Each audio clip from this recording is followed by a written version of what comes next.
Welcome to the Jeff Canada Show. But if you're going to get your feelings hurt, you might need to turn this shit off. I haven't done a lot of podcasts. What was the one? I did it on the cruise with the Texas. Shit, Gotta Love Texas Music. Yeah, that's I wanted to talk to you about music. that. Yeah, we had that may have been the first podcast I've done in 2 or 3 years. Really? Yeah, and I was wasted. Yeah, I listened to it, man. I think I cried on that one. You did. You did. Dude, they're some of my favorite fucking people. Oh bro. yeah, they're so great. I had a great time with them that week on the cruise, and yeah, they talk very highly of you. I talk to them all the time. I felt bad because we had talked about doing a podcast on the cruise before the cruise, and then all that week I wasn't dodging them, but they caught me at like the wrong times. I'm like, yeah, just catch me so and so. Finally, after I was like, I'm not doing much tomorrow. I'm just going to get my hair braided. I'm not planning on drinking a lot. But it was in Costa Maya, and I got off the ship, and I got a lady over there at Costa Maya that braids my hair every year. Her name is Mariana.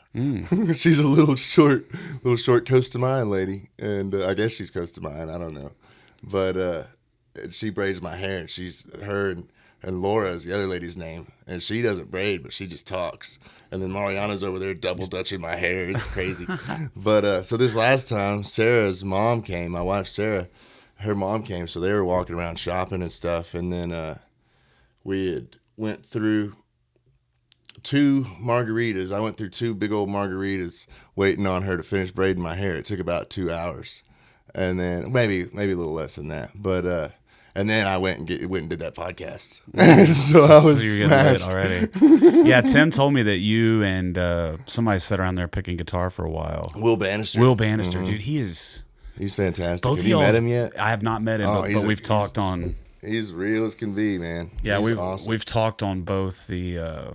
On like Instagram and stuff, right? Follow each other and all that stuff. That's what's crazy now about the social media thing with like Instagram or whatever the platform is. But like, is you become friends with these musicians before you ever even meet them. Like I said when I got here, I was like, dude, I feel like I gotta hug you, yeah, just because I know I know you already. I need dude. a hug all the time. Yeah, brother. Let me see if I can fix this real quick. Let me just come up with this. There you go. Move that over a little bit. Adjust this to where it's hit me in the fucking face. How are you? It's black right now. Is that all right? Is it black? Yeah. There you go. There we go. Just kind of figure that out. You're still on. We're good? All right, You're still on. Cool. Anyway, I haven't introduced you. We just started talking. See, that's the worst part about me doing podcasts, because that's the same way the other podcasts went. And that's fine. There's I nothing love wrong. that, though. I don't think there should be normally I'm like, hello, welcome to the Jeff Canada, but nobody fucking knows who I am. Why do I need to say that? Like, of course you're on the Jeff Canada podcast. You clicked on the fucking link. I did drive to come here. So I don't know. So I'm talking to Tanner Sparks. I've been hearing your name for like the last 4 or 5 years a lot. Right? Hopefully good things. I think it's that. Just seeing you on the marquees and seeing you on the lineups or whatever, just the name. But I didn't really listen to your music until I saw something on Facebook about 6 months ago, maybe.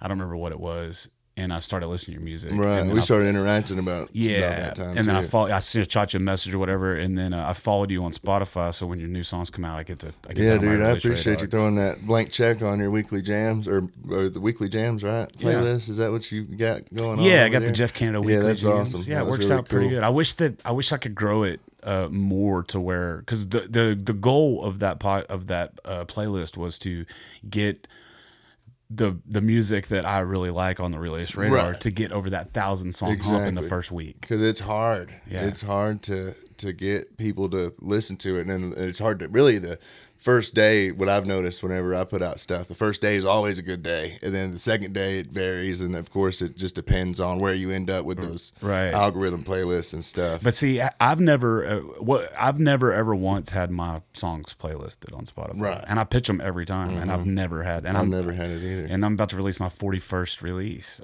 on Thursday. You would think one of them would hit. Come on, man. Well, my last pitch to Spotify was I don't even know why I fucking bother. You guys are never gonna put it on a playlist. See, and that's the way to do it. That was these my last days. pitch. Because I don't, and I figured that may have been why I wasn't getting it. Because I'm too lazy to go through and be like, and they're like, describe your song, and I'm like, just listen to it. Just listen to my song. I don't know. Half the time, I write just about whatever is coming through. Like when I had I'm on radio tour right now for my new single Blank Check. A little plug in there. Yeah. And so I did a bunch of I guess talking points or whatever, you know. And half the time we never even address any of those talking points. So it's like, why did I sit down and do the half hour of thinking? Like I racked my mind on these questions. And I was like, well, not really questions, but just kind of like stuff. I was like, what are cool stuff I want to talk about? Yeah. And then we don't ever talk about it. Well, that's why these podcasts are so rad, man, because it's unlimited time. It's long form. You can, if we want to sit here and talk about music and the industry and all that shit, we can. If we want to talk about politics, we can. If we want to talk about balls, we can. We can talk about whatever we want to talk about. That's the cool thing about these podcasts. And I'm glad that platform's growing as much as it is. And you've been doing this podcast for about 3 years now. No. I didn't start it till November. Okay, so this is like episode 28. Okay. So I try to get one a week out, but sometimes I'll get, sometimes life happens. And I don't know what I was thinking then. Yeah. This one must have been dreaming about you or something. I don't know. Maybe so. Well, but I've been on a lot of podcasts. Maybe that's what I love them, dude. Something. They're really neat. I used to do quite a few of them when I first kind of got started, and then COVID hit. And then it's just kind of not really been hard to get back out and do them, but it's just kind of been like, which ones do you really want to go and do? And because a lot of it's the drive, and then a matter of a lot of times if you don't know the people, which which I knew we were gonna get along good just because we chatted on the phone and stuff, and but which not that I've ever had a bad podcast experience, but I don't know. I guess it's like a private party. Yeah, same exactly. thing. You don't know what you're getting into. Just a little bit of anxiety, and then you're like, well, crap. Hopefully it goes well. I'm driving 3 hours to come down there. Hopefully the guy's not a weirdo. Hopefully it's a real podcast. That's not some deliverance shit. Yeah. It's that's the one thing that is a little bit difficult because I have a lot of buddies that are much like bigger than me, and I want to get them in, but they're just like, man, when I come into Houston, we're like. So what I'm working on now is I just bought a bus, and it's just like a little shuttle bus. Right. And I'm going to use that obviously when I'm on the road, but I'm going to build like a little mobile podcast unit in it. So that way it's not like, hey, come to me. I'll come to you. Hey, I saw you're playing at Sawyer Park Ice House or whatever. I'm going to swing down there. Yeah, or maybe when I'm on the road, like find a musician that's in there and swing by and just do a podcast, stuff like that. I want to try to do that. We'll see what happens. Then again, I'm thinking about shutting it down too. I'm actually thinking about shutting everything down. Yeah, I saw that last week. Yeah, I don't know how I feel about that. I don't either. think you should. Well, I'll never stop releasing. I mean, I know, of music, course not, but just kind of take a step back, I suppose. Well, I've been making 100% of my income since 2006 off with my guitar on my neck. Right. And that's a long time, dude. 18 years. So what are you gonna do? I don't know. Sell real estate? I don't know. I haven't figured that out. Apparently, my feet are a really big deal on the internet right now because that's going viral. Yeah, I saw that video on the way down here. I watched it. Dude, people are insane. Yeah, that is a little bit weird. It's got like 2,000 reactions on it. Yeah, and what's crazy is all like I'm not a guy, like I hate the word homophobe and I hate the word racist and I hate all those words because they're thrown around. You say one thing, you're racist. Yeah, exactly. But there's a lot of fucking homophobes out there, bro. I'm just like, are y'all really, like, are you so insecure with your manhood that you're going to worry about your toenails? What, are you afraid some dick's going to crash in your face? You can fall into your mouth. like, it just blows. And then some of the ladies are on there. There's just no real men anymore. I'm just like, you got that all from a fucking 30-second video because I was cutting my shorts off and my toenails were painted. Day. Like my 7-year-old girl just painting my toes. Painting my toes. Like, you guys aren't good dads, obviously. Yeah, I saw that on the way down. The internet is such a wild place, man. And when you put out as much output as I do, oh yeah, it's bound to happen. Exactly, it's bound to happen. But it's crazy what actually does. I'm not gonna say like blow up, but the algorithm picks up like that. Well, all the gay stuff for me. I'm starting to wonder. Like I had the Chad Prather kiss on TikTok, and that fucker went to I got 300,000 views on that thing on TikTok, and it never even showed the kiss. It's just Chad talking about it. Oh wow. And I'm just like, and people, man. Well, I saw last week you were trying to go a different route. You're trying to start an internet beef with Phil Wallace. Oh yeah, just goofing around because I saw y'all. You both got releases coming out. So you're like, hey, dude, here's what we do. Yeah, that's what man. It didn't go anywhere. If you're not having fun, why are you doing it? Exactly. You know, and that's what I love about. That's why I came down here to do stuff like this. Yeah. I mean, even though we hadn't like met yet, I mean, because there's no telling when we'd actually cross paths. Right. So I was like, here's an opportunity. I can get down and go chat with Jeff. And yeah, for sure. And just do you play in this area much? No, I used to, but like, again, it's actually been hard since COVID to get back down here. A lot of it's money. It's hard, man. I'm like I said, I've been doing this full time since 2006, and it's starting to really worry me because live music venues are shutting down left and right, and the people that are going out aren't really paying attention to the music. Exactly. And the bars are starting to see this, and it's a lot of it's our fault. Right. A lot of it's the bar's fault, and a lot of it's just society's fault. And man, I'm really, and that's why I'm kind of making this kind of change. What I want to do is, in the next few months, get to the point where at least 50% of my income's coming from a different stream. Right. What that looks like. Hey, you should start playing video games. Yeah. Twitching. No.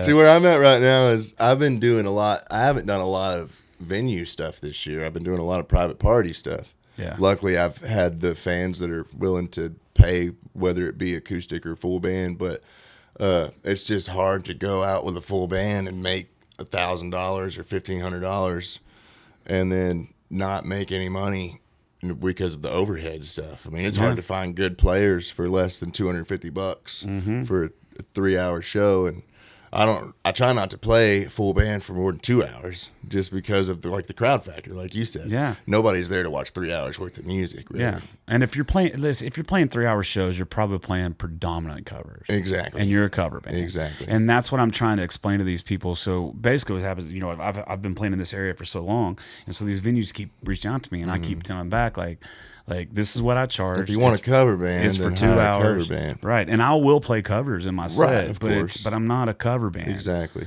And I'm an entertainer, and I'm bringing a show. And I'm trying to get out of that whole thing because, when you're playing these venues and somebody comes up, I love it, dude, when somebody comes up and asks you for one of these popular songs, and you're like, man, I don't know it. And then they get mad at you. Yeah. You're like, what? Yeah, it's Do you know it? Yeah, exactly. You want to, but the worst part about it is they will actually try to take the guitar. They will. They'll be like, "Well, can we play it on the radio, on the speakers?" And I'm like, "Well, what the heck are we even here for?" I've only been in one fight at one of my shows ever, and you're talking thousands of shows, right? And basically, this guy comes up and he goes, "Hey, man, can I play your guitar?" And I was said, "No, dude, you can't play my guitar." And so I went on break, and I'm on break, and I'm outside. Well, I hear my fucking guitar. Yeah. And I go back in, and he got up there, unmuted my PA, and was about to sing a fucking song.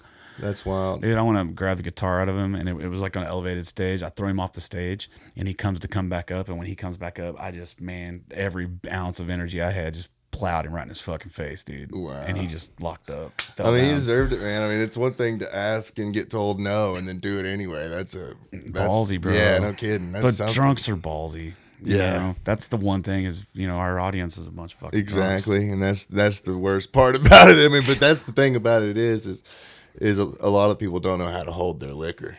And that's what sucks about playing some of the venues. But where I've gotten is luckily I'm in a position right now, like I don't have any kids or nothing at the moment, so I'm not necessarily forced to go out and play for gotcha. Yeah. Whatever. I mean, I'm in a chance to where I can pick and choose the spots I want to play, which for a long time I just wanted to play. Right. But I just felt like it just wasn't getting me anywhere. Yeah. And then it's counterproductive. Exactly. And then my brother actually had something happen to his voice, and he had to have surgery on his voice. And so he was out for the game for 3 years, and he right after COVID he got his surgery done, and so he's getting back into the game and starting to play shows again. But it's a scary deal because for a little while there he wasn't sure if the surgery was even going to work, or if and so it's a tough deal, and a lot of singers are going through it. It's scary. So it's a matter of, I don't necessarily want that to happen to me and me end up wasting my golden years which I love dive bars, don't get me wrong, but wasting them at the dive bars when people are, at least if they're turned around facing me and jamming and having a good time, that's a good night.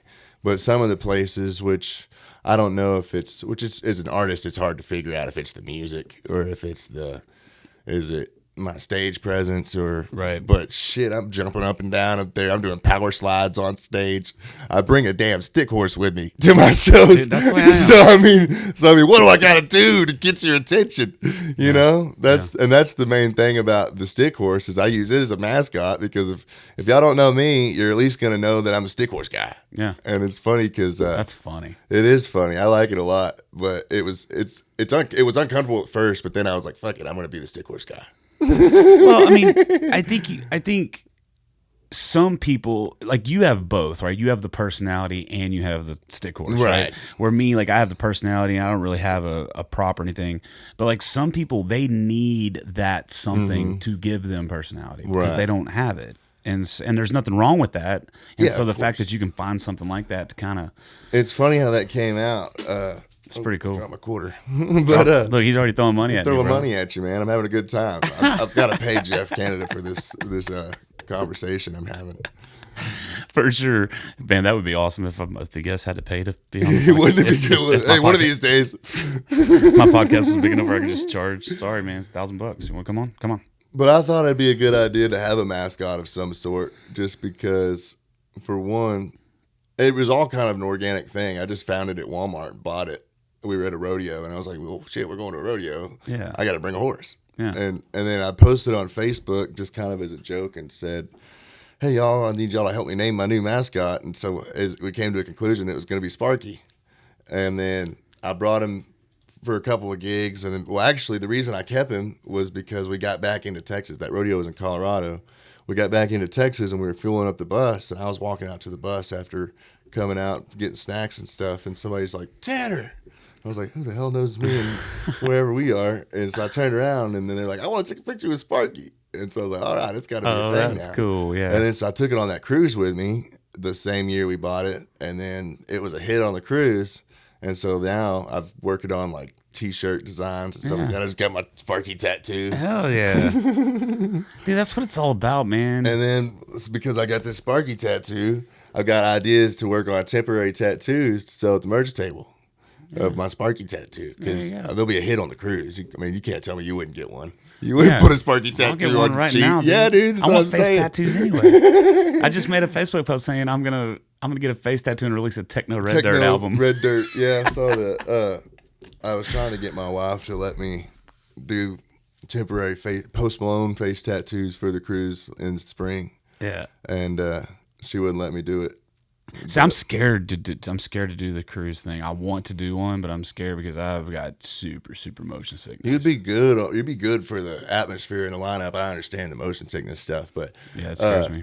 they've got those wristbands and stuff. And Yeah, I'm pillows gonna and try shit. one if I can ever get booked on one. My problem is, dude, Well, I put in a good word for you, homie. I'm so exhausted with everything I'm doing. Like that's what my problem I'm running into right now is I've been spending so much time and effort on these things and trying to build the social media that I just kind of let booking slip. And Right. now I'm like, fuck, I don't have enough shows to pay my bills. And so you're going through and trying to last minute be like, hey, And that's the worst part. It's- Trying to pick up gigs it's because then the you got to worst. come off your principles sometimes. Like, Yeah. crap, I got to play for right. $150 or whatever I got to do. Yeah, it's the worst. So I'm hoping that something I've been already given like 4 or 5 job offers.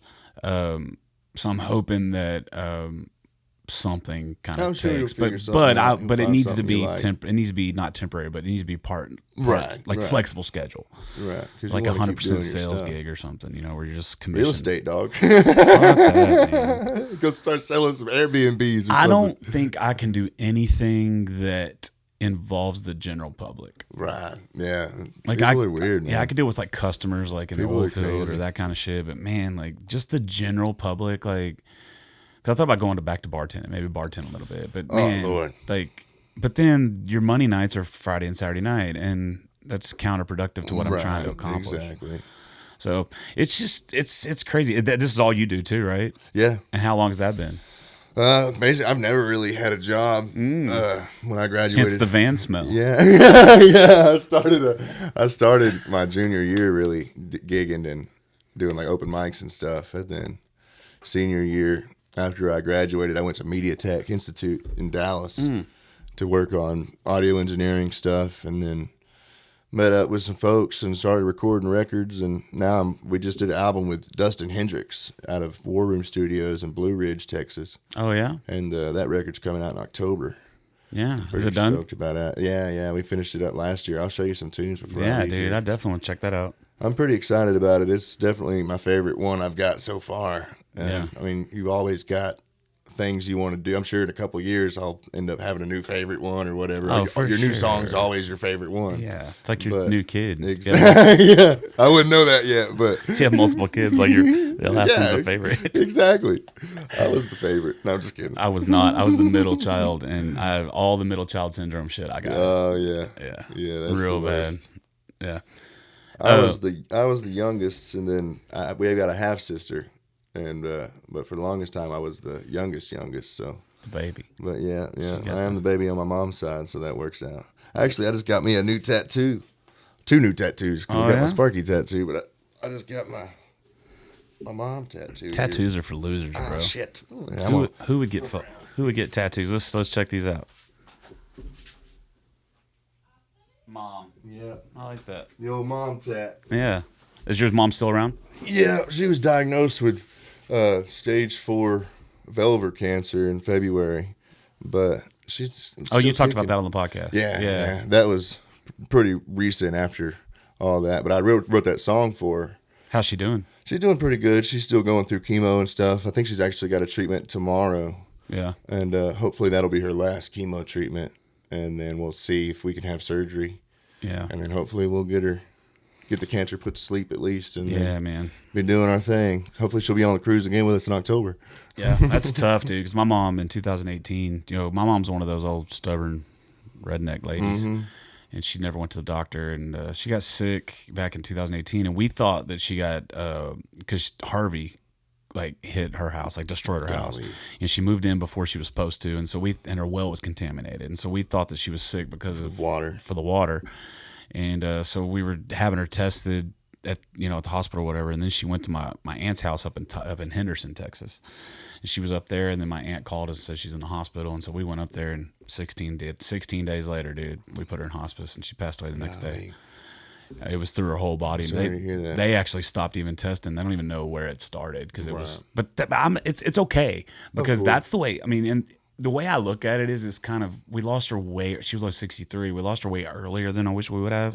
But it's actually the best way you can possibly do it because it was it wasn't something that's dragged out over years and years and years where she's suffering. Right. But it also wasn't like a instant car accident or something. Yeah, So it was exactly, where you you had couldn't 16, 18 days, whatever it was to really Process what was going on and and stuff. set everything up and do what you need to do. And ultimately, it was her decision. She was she finally told him, she said, after 3 or 4 days in the She just hospital didn't do it testing, anymore. she was like, hey. Yeah, and that's my mom's kind of, she said, because this is supposed to be her last chemo treatment, and she's like, well, I'm thinking that even if this isn't going to be the last chemo treatment, it's going to be the last chemo treatment because I don't want to do it anymore. Yeah. It's just hard. She's having a tough time It's with tough, man. But she just turned 51. We had her birthday last week. Me and her basically share a birthday Yeah. because hers is the first and mine's the second. So we partied. I pulled all nighter on her birthday. Nice. Well, I don't know if she did, but I did. Yeah, man. The reason I did that is because I had a gig at noon on my birthday, and it was already. So you were already partying. It was already late, so Yeah. I was like, "Crap, we're gonna have to stay up." Or if I end up going to sleep at 4 or 5 in the morning, I'm not gonna make that noon gig. Yeah. So me and my boys just got another 30-pack at midnight, and then we drank till about 10:30, and then we ran out of beer. We're like, oh crap! So we went up to the venue and set up, and then Weston and Lee, my lead guitar player and steel guitar player, surprised me at the venue for my birthday because I hadn't talked to them and I didn't know they were going to be there, and so they surprised me and played with me, and it made my night, especially because I was wasted. Let's talk about this laugh because this laugh is fucking famous. Thank you. Everybody I've talked to you about you almost has brought up the laugh. I don't know what it is. It's about great. It's the best, bro. It's that thing. It's contagious, is what I hear. Yeah. And that's what I like about, because I'm somewhat of a comedian, and if I'm not funny, they laugh at my laugh. You know what I mean? Yeah. Yeah, you have the laugh, and 'Cause I think I'm hilarious. and everybody thinks I'm an asshole. So we all have our thing, bro. I hear that Jeff Canada sucks.com. Yeah, JeffCanadaSucks.com. It's so funny, dude. What people, dude, the other night, speaking of, So do they just send those to you randomly or what? No, you gotta I pay asked- them for that? I asked for them. You hit them up on Cameo or? Yeah, I didn't think. I just did the one with Stale Cracker. Did you see that one? Oh, I didn't see that one. Do you know who Stale Cracker is? I don't guess He's so. the Cajun, like the coon ass cook, and he's on TikTok. He's big on TikTok. Maybe. He's on all the platforms. But See, I've been, my phone's sucks on storage, so I haven't been able to update my TikTok. So I haven't posted on there in like 3 months. But I got to get a new phone. It sucks. yeah, fuck TikTok. Yeah, that's another reason why I don't really care. I suck at TikTok and Instagram. Well, my problem is they go through everything and they just they use AI to go through and find keywords. So you just say like retard or something on there. And I've noticed that YouTube's getting real bad about that Yeah, too. they pull you down, and then like the other day, I posted a video of me shooting a fully automatic machine gun, but I was doing it like safely. I wasn't. They took it down? Yeah, they wouldn't. Yeah, they. Well, don't they have like pages for that? I guess not. I don't know, man. I don't understand. Like, it's okay for this 16-year-old girl to be dancing with her Right. fucking tits hanging out, No but I kidding. can't shoot a gun. That's stupid. wild. But it's the world we live in. I made my mind up last week. So I kind of like about a month and a half ago, I had a nervous breakdown, and I was just tired and worn out and tired of dealing with everybody's bullshit. And then I went to like the complaining a lot stage, like woe is me stage, and then I went to the depression stage. And so It's a hard deal to get out of. it is, man. I mean, and then last week or the other day, I kind of hit like rock bottom with it, and that's whenever I made the decision, like, this is what's going to happen. And then the next morning, my girlfriend sent me this long email, and I read the email, and it's kind of one of those like kicking the nuts email, like, hey, Right. I'm here, but stop being a bitch. Like, that's Right. basically what the email was.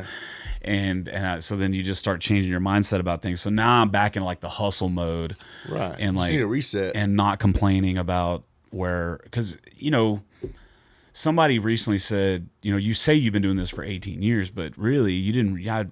Like talking to me, you really didn't start really pushing the original band since 2020. Well, that and look at everything you've accomplished Exactly. since then. Exactly. Which is Because- pretty crazy. Exactly. Because there's probably, even for me, I didn't really start. I mean, I pushed the shit out of it, but it wasn't necessarily ready to be pushed until Right. probably 2022. My stuff. So Yeah. as much as I did in 2016 to 2021, it wasn't for nothing.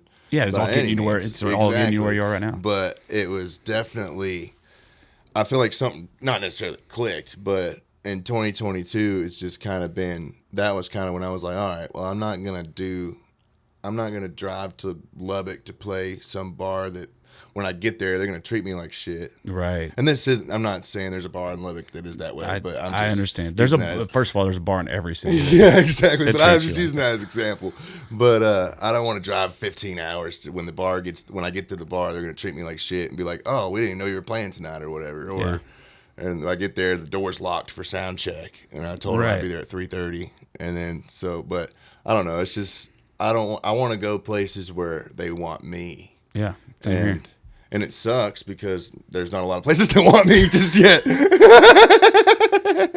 funny.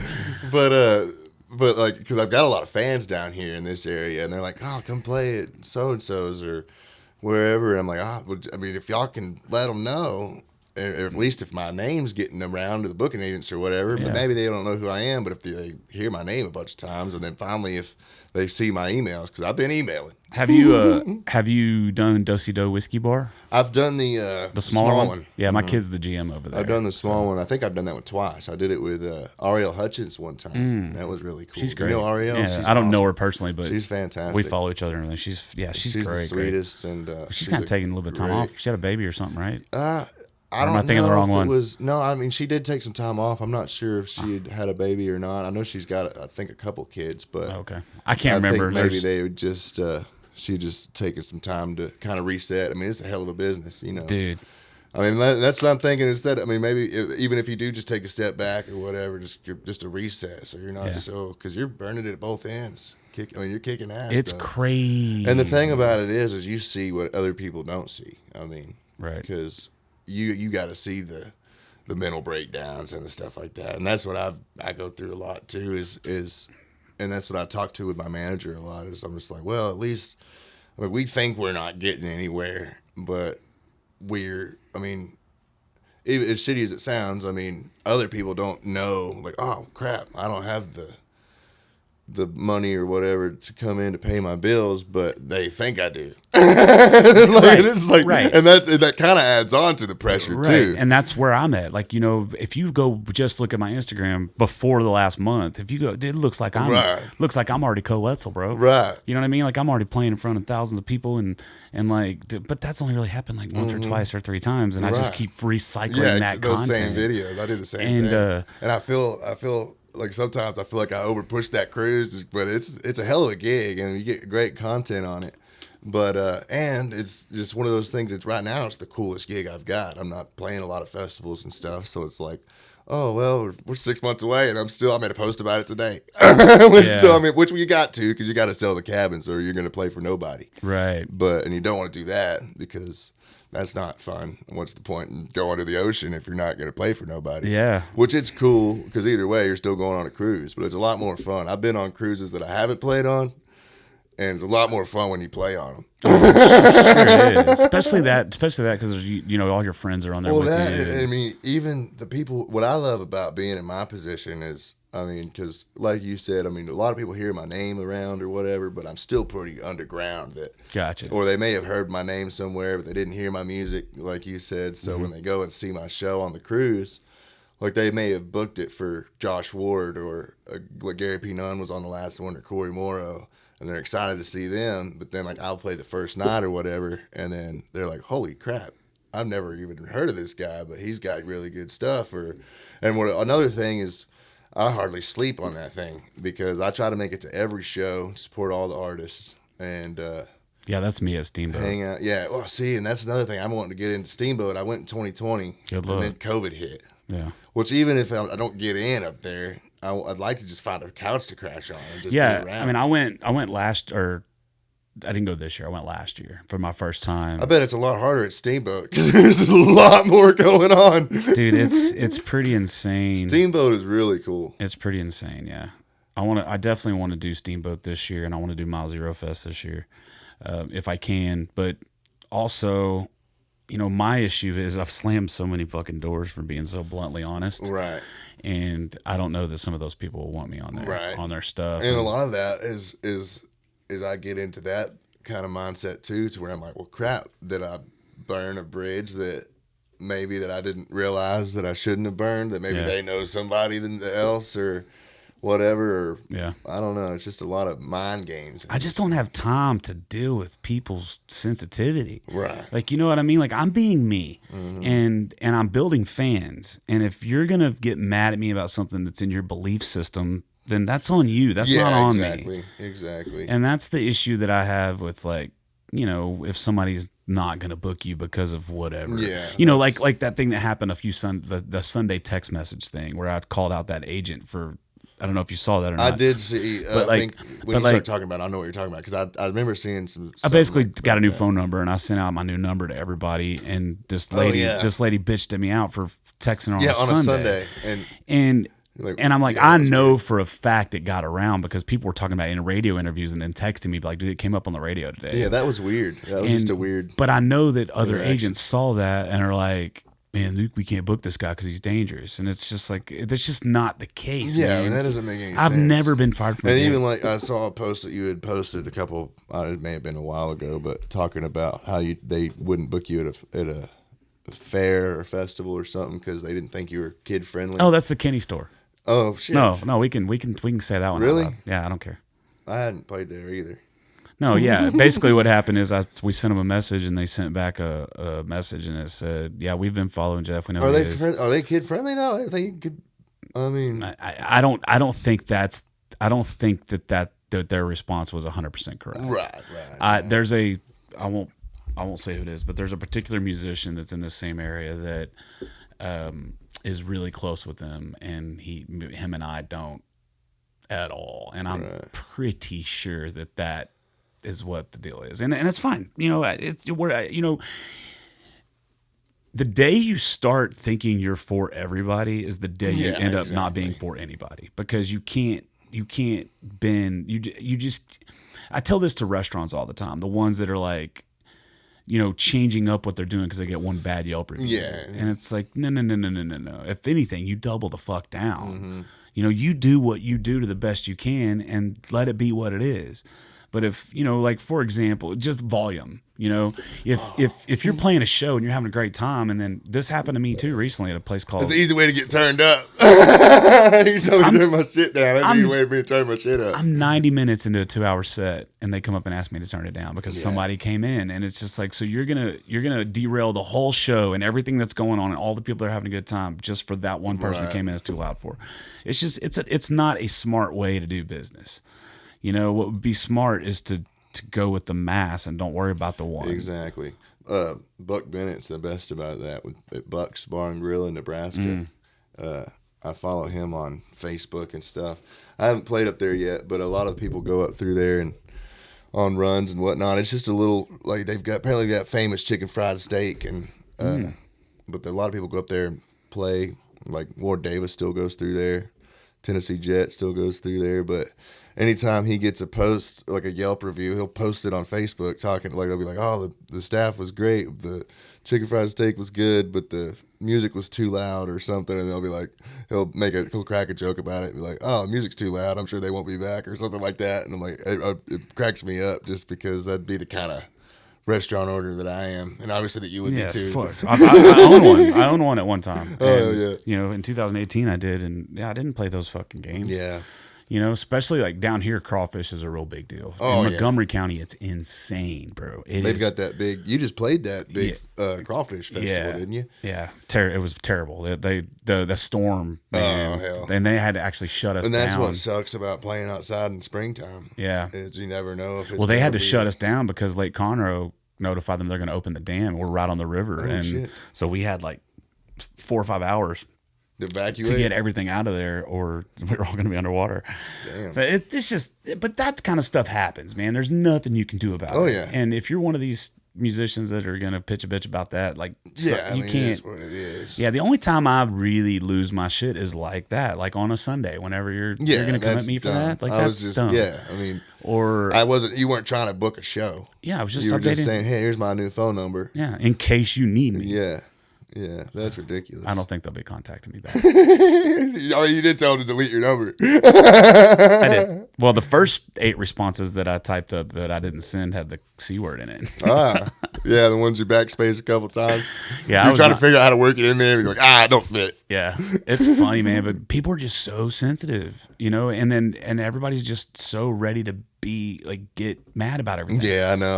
That's what I hate about text messages and emails and stuff. Because I mean, I even read it the way I read it in my head. Like they're like, I just have a shitty tone when I'm reading the email, and Yeah. I'm like, oh yeah, well, here's what I think about that, and that could be like, oh well, we're so sorry. We really wish that we could do that, but Yeah. and then like because I had one that we were talking about, and then because like I said, I'd raised my rates just because you can't have a good band and do what we're trying to do Right. with $100 guys. It's just impossible unless they're really, really, really invested in wanting to make it work too. Which there's a lot of guys that are, Yeah. but ultimately the prices are just too high these days to make that work.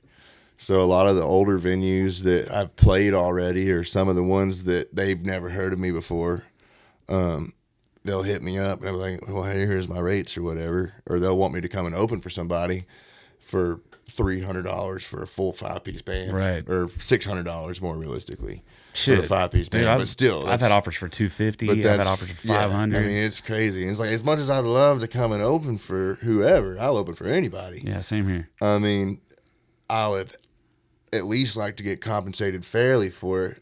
And even, especially if I work with you, because I'll work with you as much as we can. Like, I'll come down to where, look, we're not making any money other than I'm paying my guys and putting gas in the bus to get there. Yeah, and I'm hoping that merch Yeah, and I'm puts hoping me over we the can top. do some, or somebody will Venmo me some money or something. Yeah. Or if anything, and a lot of times I definitely don't mind doing that if we've already got a gig that weekend that pays well. 'Cause You I do try- merch? Oh yeah. Yeah, I mean, dude, that's an untapped resource by a lot of artists out there. And a lot of the best part about the way we got it worked out now is, like I said, since 2022, I've been taking it a lot more seriously, and I've got any money I make, I invest into my business. So I've got an account that we're pretty much a savings account, but it's hard to save in this industry. It's hard to save, period. Anytime right now. I'll make $800 for a solo acoustic. I'll keep 500, and put 3 in the deal. Or sometimes I'll be like, screw it.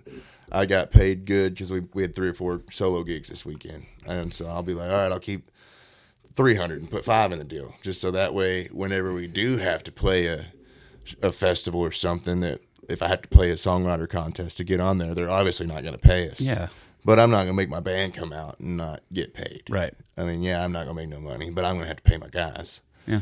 And then that's how you keep good musicians. Yeah, it's hard. I'm in Houston, so it's a little bit different situation. Right. There are a bunch of fucking gig whores around here. Oh, yeah. So you can't. I don't matter what you pay them, you can't keep them because they. Well, and it's been really hard to find a band, but I finally got some guys that believe in what I'm doing. But we're a little bit all over the place. I've got a guy out of Austin, and then a guy out of Wichita Falls, and then my guitar player also lived in Wichita Falls, but he moved to Tyler, so that way he wasn't so far away. Which is really cool because you never get that. That hardly ever happens. Yeah. But you're in Gun Barrel City. Yeah. How's that? It's pretty cool. I mean, What kind of town is that? Just a little small town. I mean, it's growing, but not.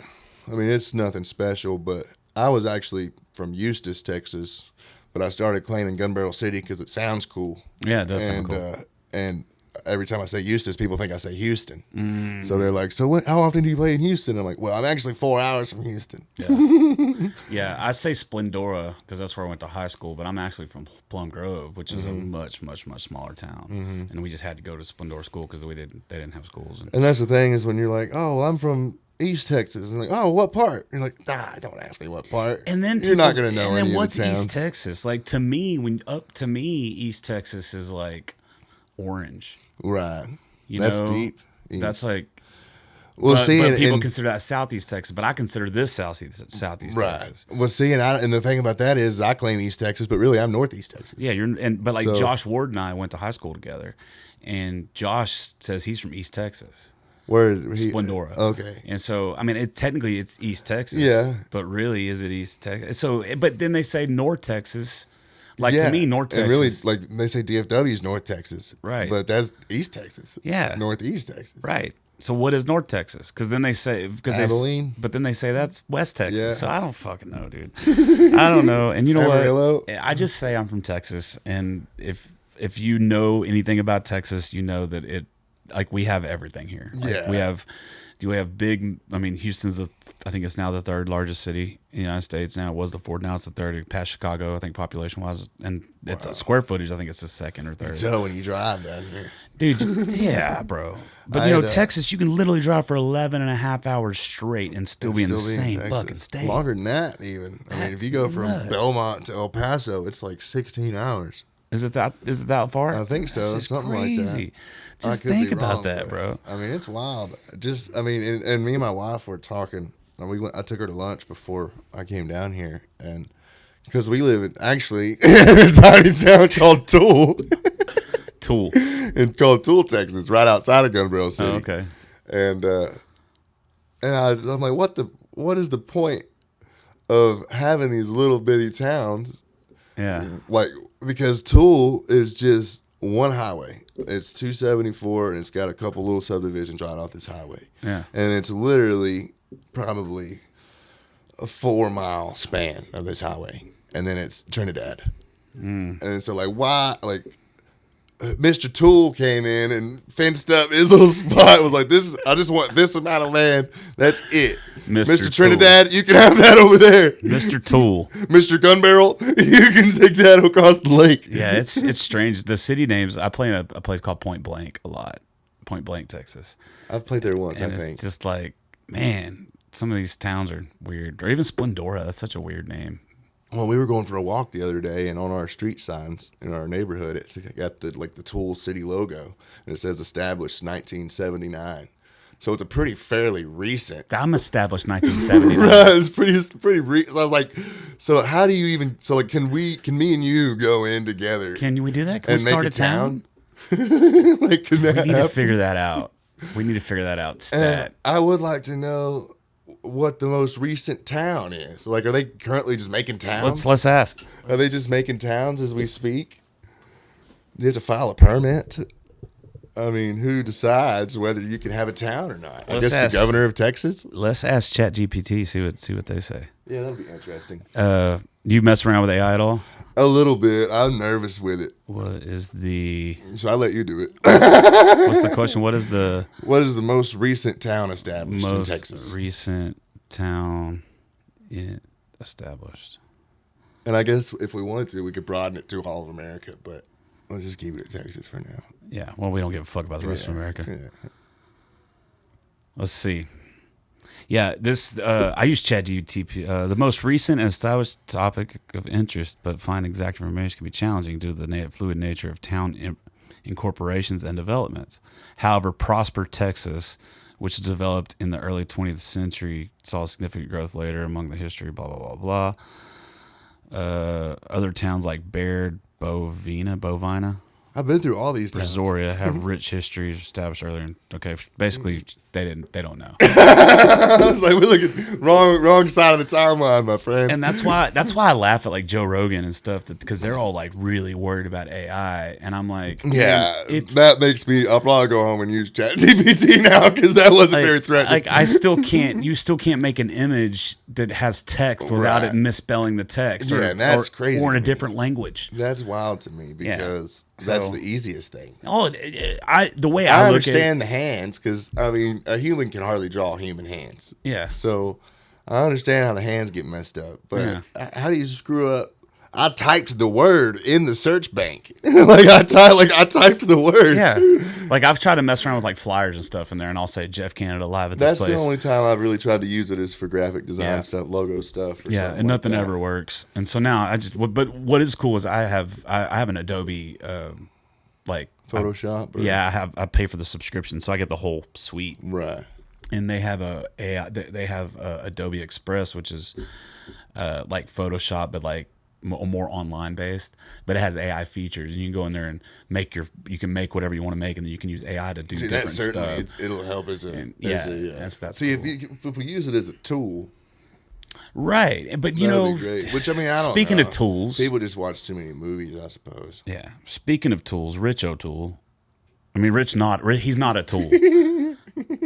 Is Rich O'Toole a tool? It just depends on who you ask, I guess. I'll ask him. I'll ask him. No, so Rich O'Toole recently made a post on Facebook, and it said, or something along the lines about, don't use AI for this and that because you put people out of work, and I'm like, and my response to that, I just did a Facebook post about it. I'm like, use AI for whatever you can that's going to save you some money, because Right. all those people that've been making money off us in the past, they're not there for us when we're not making money. Right, exactly. You know what I mean? And that's kind of where I'm at right now, is like all these graphic designers that I've paid thousands of dollars to do different graphic work. Where are they now that I need money? See, I've always done my own graphic design for that reason. I am now. Just because it's, for one, it's something I've always kind of liked to do. Yeah. And I hate it because I'm so ADD or ADHD that I went to school for audio engineering and I'd be in class not paying attention graphic designing. But if I would have went to school for graphic designing, I'd be mixing beats or something. Yeah. You know what I mean? Yeah. It's Well, just like, grass is it's always crazy, greener. Yeah. man. Yeah. I'm the opposite of ADHD. I get hyper focused, like where I'm like, I was talking to somebody today. I had a Zoom meeting and I was talking to him about it because I have some homework I got to do for this thing I'm doing. And she's like, I know it can be like, especially for artists, it can be this. And I'm like, no, like once I get my mind made up, I do it. I will sit there until it's done. I'm not thinking about anything. See, else. I'm that way on certain things. Most of the time when it comes to like graphic design or, I don't know, it just kind of gives you like a high kind of thing. It's Yeah. like it's kind of, I guess it may be like a little bit of OCD or something, because if you don't finish it, it bothers you. Yeah. That's how I am with, or even the album covers and stuff that I've made. And even like the ones that I've posted, I'm like, I'm not really sure if they're done yet, but Right. there's not really much more I can do to it. Yeah. And that's how I am with the music too. It's like the producer will send me the song and I'll be like, well, I mean, yeah, it sounds good. But I'm always like, well, there's something. I mean, I'm sure there's something else we can do. But finally, which I guess everybody's that way, because finally you're just like, all right, that's it. You gotta say fuck it, bro. I learned that when I was, because I had released a bunch of singles before I did my record. None of those are available anymore because basically it looks like my career started when my record hit. Right. Well, see, you got acoustic stuff out and stuff, but I'll go and try to record an acoustic tune, and I'll be like, damn, that would sound really cool with some keys on it. Yeah. Ooh, what about some toms? so that's and I'm like, and then it turns into a big old production. Well, that's what I'm doing now. So basically, I just met with Chad Malden. I just went up there on Monday. You know, He's Chad. fantastic, So yeah. Chris Cunningham's a good buddy of mine, and Chris is doing his record there. And so Chris was up there, and I was like, I'm gonna come hang with y'all for a bit. So I drove up there. He's got a great studio too. Yeah, it's rad as fuck, bro. And so what I'm doing is I'm doing a crowdfunding campaign with Edgewater Music Group to pay for this new album. right. But until the album's done, I'm doing these things called Piney Woods sessions. And basically it's just I'm going to the studio, I'm doing a really good acoustic track and a really good vocal track, and I'm only going to I have the rule. I'm only going to add one extra thing to each of those tracks. Right. It might be a vocal, like a harmony. It might be a pedal steel. It might be lead Dobro or guitar. something. Who knows? Like the first one that's coming out July 14th. It's called Getting Old. Have you done it yet? Yeah, it's already done. It's already. You It's put already. anything on there? Or? Yeah, there's lead guitar on it. So it's like 2 acoustic guitars. Right. And that's all I'm doing to that one. But then the next one that's going to come out, I don't know which one is going to be. Might have harmonic on it. It might have pedal steel. It might. Who knows what it's going to have. And basically, I'm going to release these once a month called the Piney Woods Sessions up until the record's done. And it serves 2 purposes. One, it keeps me relevant because I'm releasing stuff. That's the main thing. Yeah. Like But I said, when second- you put out new music, it's at least keeping you on the. Even though Spotify don't put you on the damn playlist. Yeah.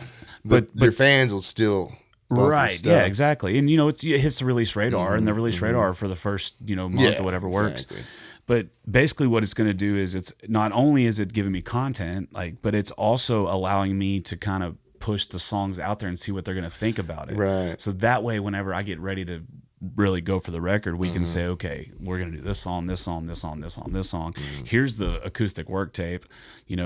Are we going to hey, Chad, do you want to use this as the backbone, or do we want to Just scrap it. start with scratch? Because you want to be Yeah. faster, slower. You want it to be in whatever. Sometimes you change the chords, or you know how it goes. Right. We actually just re-recorded a song I did on my first EP for my last album. We recorded it a lot faster, so Yeah. it's one of them things.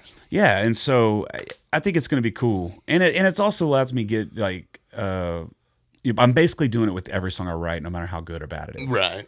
Well, and like you said, it puts them out there for your fans to get a glimpse of them, and then when your album does come out, they've already got a idea of which They've heard the song and it's exactly. familiar, Exactly. but they haven't heard this version. Which is great which is great if you have, like you said, if you're bringing in and they have that lead guitar that's maybe got the signature riff or whatever jamming, and so they already know that signature riff, and then when they hear it with the full band behind it, they're like, oh hell, that's badass. Right. Yeah. So that's why, and it's backwards because really the way it's always been done is you release the album and then you release an acoustic version stuff, and then you release a live version or whatever. I've always thought about doing something kind of like that, putting out the record and then doing like different versions of the songs. Yeah. Like not necessarily versions, but like hire some of the best bluegrass guys and go and do a bluegrass video of the song. Yeah. And then go and do like a reggae version of the song. I just sent all my, that techno thing, it was not all a joke. It was kind of a joke, but I just sent all my stems Club mix. Yeah, dude. I just sent all my stems to a guy. It's Ken Webster. He's on the Walton and Johnson show, and they're like a big syndicated radio show. And everybody's mine going there all the time. But he does like techno stuff on the side, and I told him just take whatever song you want and just do it. And Dub it up, bro. who That's cares? cool. And I'll put it out and just. Yeah, that's neat. If people like it, they like it. Watch that be the one that blows up. Oh fuck. Now you're DJ Jeff Canada. DJ JC. Jason. Oh god, that would be brutal. Sometimes I worry about that. Sometimes I worry about one of these songs that aren't like my favorite songs, but I got a good recording of it. I'm going to release it anyway. Right. And it's like, fuck, I hope this isn't the one. That's usually how it works. But at the end of the day, man, like I tell people all the time, I don't care about what song I'm playing. That's not what it's about for me. Like what I live for is the conversation between me and the audience. Like that vibe. So I don't care if I'm playing Brown Eyed Girl or if I'm playing a Jason Isbell song. I just don't care as long as I'm getting a connection with the audience. And I don't care if it's one of my songs or somebody else's. I just want to play for people who give a fuck. Exactly. That's where I'm at too. And it's just it's getting harder and harder to find people that give a fuck. There's this place called Bullet Grow House, and it's in Point Blank, Texas. And I just played there on Sunday, and the people are super sweet, man. And I got some regulars that come out and see me play, and it's just kind of a smaller gig, but and I've been doing it since COVID, and they're super nice, but I'm in my fucking head right now, and so I'm playing, right? I'm playing shit, and I don't have a mail it in button. If I wish, because I know some guys do. If I had a mail it in button, I would be so happy because I could just hit it and barely sing and just kind of just get through the show and don't worry about it. But I'm just like singing my fucking ass off, and I look out and there's like 20 people in the audience. Every single one of them are looking up at the TVs. I hate that shit. Every one of them. It's not even. I tried to get a photo of it, but I couldn't. But it's like there wasn't anybody looking at their phone. Right, everyone was looking at the TV. NFL draft or something. It was the Astros game. Of course. And I'm just like, and so what you're thinking to yourself? It's why the hell am I even? Why here? am I doing this? Yeah. Because that's the like, part. I could have stayed home. Right. It's like at this point, I'm not having fun. Yeah. And but it's sometimes, but it's for for the money. I'll give you your money back. Yeah, but it's for the money, and if exactly. and like me, I got to make my nuts, so I have to play shows for the money, and that's when it stops. But that's right, and that's where I'm at, and that's what I mean by it's counterproductive. When you're taking shows and it's just for the money, that's counterproductive because you should be playing shows because you want to play the show. Exactly. And if you're at the point where you're having to play shows that you don't really want to play, now the dollar sign attached to that has a lot to do with whether you want to play it or not. Exactly. I mean, some of these private events I do, they're a terrible. lot of the gigs I still play. I don't know. I mean, not that I don't have a good time because I mean, you always have more fun playing music than swinging a hammer. For sure. But like you had said, the dollar sign amount, and what luckily is over the past couple years, I do have a little bit of a. People are like, oh, and I feel weird asking for more than $300 or whatever because that's my artist brain, and I want to be the guy that. And I'm also kind of not a yes man per se, but I want to please people. Yeah, I'm the same way for the most part. Yeah. I mean, and I would like to come and play for you, but it's just a matter of these days, especially if I'm charging somebody else. Like if somebody in my backyard $800, then I can't come and play for you for 5 hours away for $250. It's just not fair to that guy at this point, right? And yeah, and also it's not logical. but and what I like about, which I guess not what I like about, but what's cool to actually finally see come to fruition is when you do take the leap and be like, well, my solo rate $800 or $1,000 or $1,200, and then sometimes people bite on that and they're like, "Oh, okay, perfect. What time will we be here?" And you're like, "Oh, crap, I'm gonna go make $1,200 by myself." All right. And that's where I'm at right now. Is I know that if I go to some of these venues and I'm like, "This is what I charge," they're gonna be like, "That's cool." I know some of them are gonna say it's not, but but if I can get to the point where what I'm trying to do is I'm trying to get to the point where my nut, just my nut, is covered under something outside of music. I don't know what that is yet. I'm working on it. Right. So that way, whenever I do when you don't want to play a gig, you don't have to play a gig. Yeah, and I can say, hey, I do this, but it's going to be $1,200. Yeah. And then I go play that gig, and all $1,200 of those dollars goes right into the kitty. Not paying my fucking rent. Right. It goes right to the kitty. I actually made that. And then that way I can take that $1,200 and I can do stuff with it and get it bigger and bigger and bigger, as opposed to what I'm doing now, where it's like I'm working like 85-90% of the time that I'm playing. It's just going to pay my bills. Not investing back into the brand. Exactly. It's investing just to survive. Yeah, man. And that's the main thing. Is it's so hard. The reason a lot of these great artists don't make it is because it's just a money pit. Yeah, that's all it really is. And it really is. You know, if somebody was to come in and say, hey, I'm going to pay your bills for a year. Yeah, that'd be a hell of a. And that did happen. You could get ahead. That happened in 2021. I've had some experiences with that, like kind of that way too. People who helped me out along the way. Fortunately. Right, and I still do. I still have people that help me a lot. But my issue is I hate asking for money. Exactly. And so like whenever I'm like, somebody give me some money and then it's time to re-up and I send them a text. Right. And then It's just uncomfortable. yeah, and I don't mind that first text, but if it's They not don't answer. It's like, or if they, if you know what I mean, to me, if you want to help, you'll help. yeah, exactly. But on the flip side, I think you kind of got to drop that shame thing, because I know a lot of musicians out there have zero fucking Oh, shame, I know, dude. and it blows my mind too. And they'll but take it. And for me, it's just like, it's hard because I don't like begging for money, man. Yeah. I just don't like asking for money. Yeah, I don't either. I like earning it, and it's just, but what's nuts is the amount of people that will give you money. Yeah, exactly. And what I love is a lot of the people that I've worked with or whatever is it all came from like cracking jokes or something like that. Right. And then it turned into like the manager that I have now. I just cracked because she wasn't necessarily in the scene, but they had a bus. And I met up with them a couple years ago, and they've got a 1978 MCI. And I was like, oh, well, we got a trip to Colorado coming up pretty soon. I'd met them in 2018, and then I played in their town in 2022. And they were like, well, you should have let us know. You could have stayed at the house. We could have put you up in the bus. And I was like, oh, bus? Yeah. I was like, hell, let me see it. Oh, that's pretty cool. I was like, next time we'll come stay. And then I was like, we got a trip coming up to Colorado. Hope y'all are interested. Go see the mountains or whatever. And then it turned like they were like, oh, that sounds pretty neat. And of course, I'm like, oh, whatever. It's not going to be a thing. But then they actually messaged me. It's like, hey, send me the itinerary for that, and we'll send you the rate for the fuel or whatever, and how much we'll charge you for the trip. And so I was like, oh, hell yeah, that'd be a lot better than taking the van for sure, because 5 guys in the van is going to be expensive anyway. Right. So I sent them the itinerary. They sent me back the bill. It was a little bit more than what I was hoping it was going to be, of course. But I talked to the guys, and I was like, hey, if we all like take a little bit out of the money we were going to make, which probably would have not made anyway, spending it on food and hotels and stuff like that, which we actually had our hotels in the contract, but that's good. But spending it on gas station food and stuff like that. And I said, or we can all pitch in like the extra $200 or whatever, because they're making pretty good money. We're playing that Colorado rodeo. We got Sparky on. Yeah. But and then so I was like, we could do that, or we could all pitch in $200, and then because I've got the money for it, but I just need like $400 more.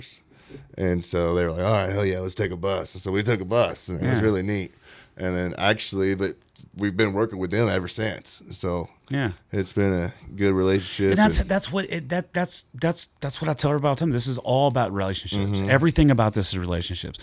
Very few people pop off because of their music. Exactly. Well, and that you got to have a good team, even if you do pop off. Yeah. And that's what I like about the team that I've got right now is she like I said, she wasn't in the industry before necessarily. I mean, she's got some connections, but she never managed anybody like else. Yeah. So I like that she doesn't currently manage anybody else, because this is your manager. Yeah, now. Exactly. So I just fired mine. Not fired him, but I just went a different direction. It was the same way. He's never done anything. See, and I've had about 3 or 4 different ones. This is my second one. And but the problem is, he's one of my good friends. I'm doing all the work still. Exactly. That's the thing. Eventually, and that's why I'd gotten away from some of my other ones, is because I felt like I was doing everything still. And it's like, what am I paying you a commission? Everyone wants, like, I just wrote a song about it. Like, everyone wants your money, but no one wants to work. Right. So that, there's just so many people out there, that will, hey, I can do this for you, I can do this for you, I can do this for you. But, and then you pay it. That's my issue with Texas radio in general. It's like you pay that money up front with no milestones. There's no incentives to do, and no guarantee of what it's even going to do, or whether there's you're even no going to incentive get spun at all. Like, you already have the if you're going to give me $5,000, the incentive is already there. I've already got the money, and they could or couldn't be working real hard, but even if you're working your ass off, it doesn't seem like it if my song's not charting, right, or something like that. And that could just be on the song. Yeah. But it's hard to see that you're working your ass off or whatever if my song's not charting. Right. That's why I think and I've talked about this a lot. I'm not bitching and moaning about promoters themselves, but it's like, and I've been approached by a few promoters after talking about it on the podcast, but Why don't they charge like a down payment and then have some incentive milestones in a programs. contract? And if you Right. hit those milestones, you owe this money. And you can, and if you're worried about not getting the money, we can like, how about I give you the whole 5,000 up front?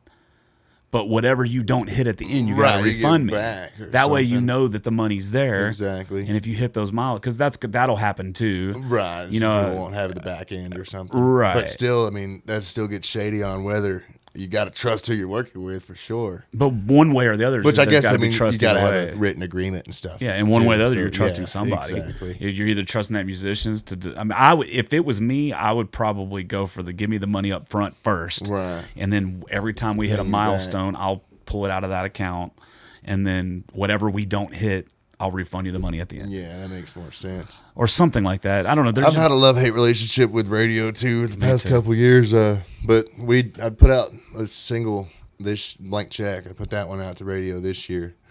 how's it doing? It's actually doing better than any of my other ones, but I don't know if it's just because of. No, it's a good song. It's a I've good used Texas song. It's a great tune. Or Yeah. toot toot. No, I'm just kidding. No, yeah. But it's a good tune. I knew it'd be good for radio because it's 2 minutes and 57 seconds or something. Yeah, like and it's that. catchy, and It's a catchy tune. Yeah, it's got all the- But my but my radio promotion, like I can see what they're doing. Other than, I mean, just because every week I'm like, oh, we jumped 8 spots, or we jumped 14 spots, or something like that, as opposed to in the past, which, like I said, nothing against any of the radio promoters that I've used. Yeah. But it's just a lot of times it's not as transparent, or you can't really. Well, I don't want to say that because you're supposed to get a report of all the stations and stuff, but there's only so much you can do to get them to play your song if they don't want to play your song. Yeah. You know what I mean? So if you're spending the $5,000 on a radio promoter to a radio station that don't want to play your song, then you're wasting your money. And the way that I see it is, if you like the song, which this isn't the way it is, obviously, or we would all be rich and famous. But if you like the song, the radio station should play the song if it's a good song. Yeah, and if they don't, they shouldn't. And But also the a radio lot of promoters these should say no. Yeah, exactly. If you send them a song, like that's the one thing I got mad respect for Dylan Steen about. That's is and like, I was going to bring that up too, because he's told me no before Yeah. on some one of my songs. Yeah, me So- too. I mean, that's And at the time, I was like, "Oh, what the hell?" But now I'm like, "Oh, I'm so glad he did that because Yeah. I would hate to." Is that who you're using on this one? No, I'm actually using Greg Austin on Oh, this cool. one, and they're doing a fantastic job so far. I think we've on the internet chart we hit 14 today, and then I think we're sitting at 40 on the Texas country music chart, Yeah. and then like 60 on the T3R. So it's Yeah, doing the all right. T3R is the only chart that I have an issue with. Yeah, I have a real issue with that chart. You know, Tanner's not saying anything negative about that chart, so this opinion does not reflect on right. him. But you know, it's just it's the paper spins, it's the well, projected that's when I was going to spins, say that and- too. Is some of the charts are just reported charts. They're not necessarily that one. monitored. Yeah, That one. Yeah, That's they're the not one. monitored charts. Well, that's so- the only one. and They're the only one that won't do it it. bothers me whenever I look at some of the monitored charts, or I can see which stations that are saying like, "Oh, well, they said they spun me 25 times, but I went and looked, and they only played me one time on the day I was in the studio." Yep. And it's like, yeah, it's cool to have a number one on the chart or whatever, but how much does it really mean if nobody knows who I am? I Because had a they station, haven't heard the music. Yeah, I had a station that was spinning mine 35 to 40 times a week every week, and then when we released the new one, I went with a different promoter, and they're not playing my thing. So I went back and looked at the database, and they never played my song. Right. And the Exactly. reason the way they can get away with it is they're not writing them in saying they're fake spins. It's not a fake spin. It's because they write them in beforehand. They call it a projected spin. Right, yeah, exactly. That's how many times they're you probably going get played this week. But what they'll do at the beginning, right at the beginning, but then something comes up, news, other shit, and then it never gets played. And that's my only issue. That's my first issue, right? Is that if it's paper spins, it just opens the door for corruption, as opposed to like digitally. Exactly. Okay. Tracking the stuff. But the other thing is out of everything that we do, launching it to radio is the most expensive, and it has the least amount of ROI. So that's my issue. My issue is I can pay $5,000 and get a number one, but then what? but then what? it does nothing to It's move not your gonna- needle to asses yeah, and seats. I mean, Unless you're doing it to national radio. Right. But if you're doing it to just small market radio, and I'm not, and again, and you know, people take offense to that. I mean, I've had radio owners like block me. right. Like Uvalde Radio, like he like fucking like Right. whatever. But it's just, to me, that's my issue in general. But then my third issue is to me, a chart is an award. Yeah. And awards it's for all subjective. art. Yeah, awards for Exactly. art is just crazy because it's so subjective. Exactly. It is, and it's hard to, and it's. I mean, especially when everybody and their brothers are playing music, and I say that because I've got brothers and sisters all playing music, but everybody's playing music these days. Yeah. Which I think is also why people don't care anymore. 'Cause And like, it's so just- my brothers don't push to radio. They're like, look, I'm just gonna do my stuff on Spotify. Tyler's got like 80,000 followers on TikTok, and he's actually got a song. I think it's on TikTok music charts. Oh, cool. Or something like that. He did a cover of the Sound of Silence, and it hit, and it's getting hit. Everybody thinks it's Johnny Cash, so they're like, "Oh man, this is Johnny Cash." But I was like, everybody thinks I'm Johnny Cash, but it's compliment. That's fun, yeah. They pulled me up there. But he's never pushed a song to radio, so he can get that following on organically on TikTok and Facebook and stuff without radio, without spending that $5,000. I won't do it again. I mean, I've Exactly. spent 3 now. So my last radio push I did, it cost me like $500, and I actually got a number 1 on the internet chart with that one. See, it's looking like we're going to do pretty good on the internet chart right now. We were 21 last week and then 14 this week. How long has it been out? I think 3 or 4 weeks. Oh yeah, you'll be fine. You'll probably get a Yeah. number 1 on that one. Yeah, That's a great song. That'll dude. be cool. I mean, I've never had a number 1, but even then, I mean, like I said, I mean, Yeah. it's not like, oh, you get a number 1. Here's your ticket to headline Billy Bob's, Right. and there's going to be and it's sold out, by the way. Yeah. It's not like, oh hell yeah, Right. but Yeah, I think what would be cool. This is what I think would be cool.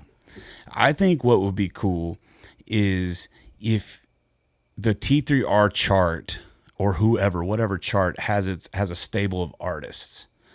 And then if you get a number 1, you're automatically booked to be able to open for that artist. right.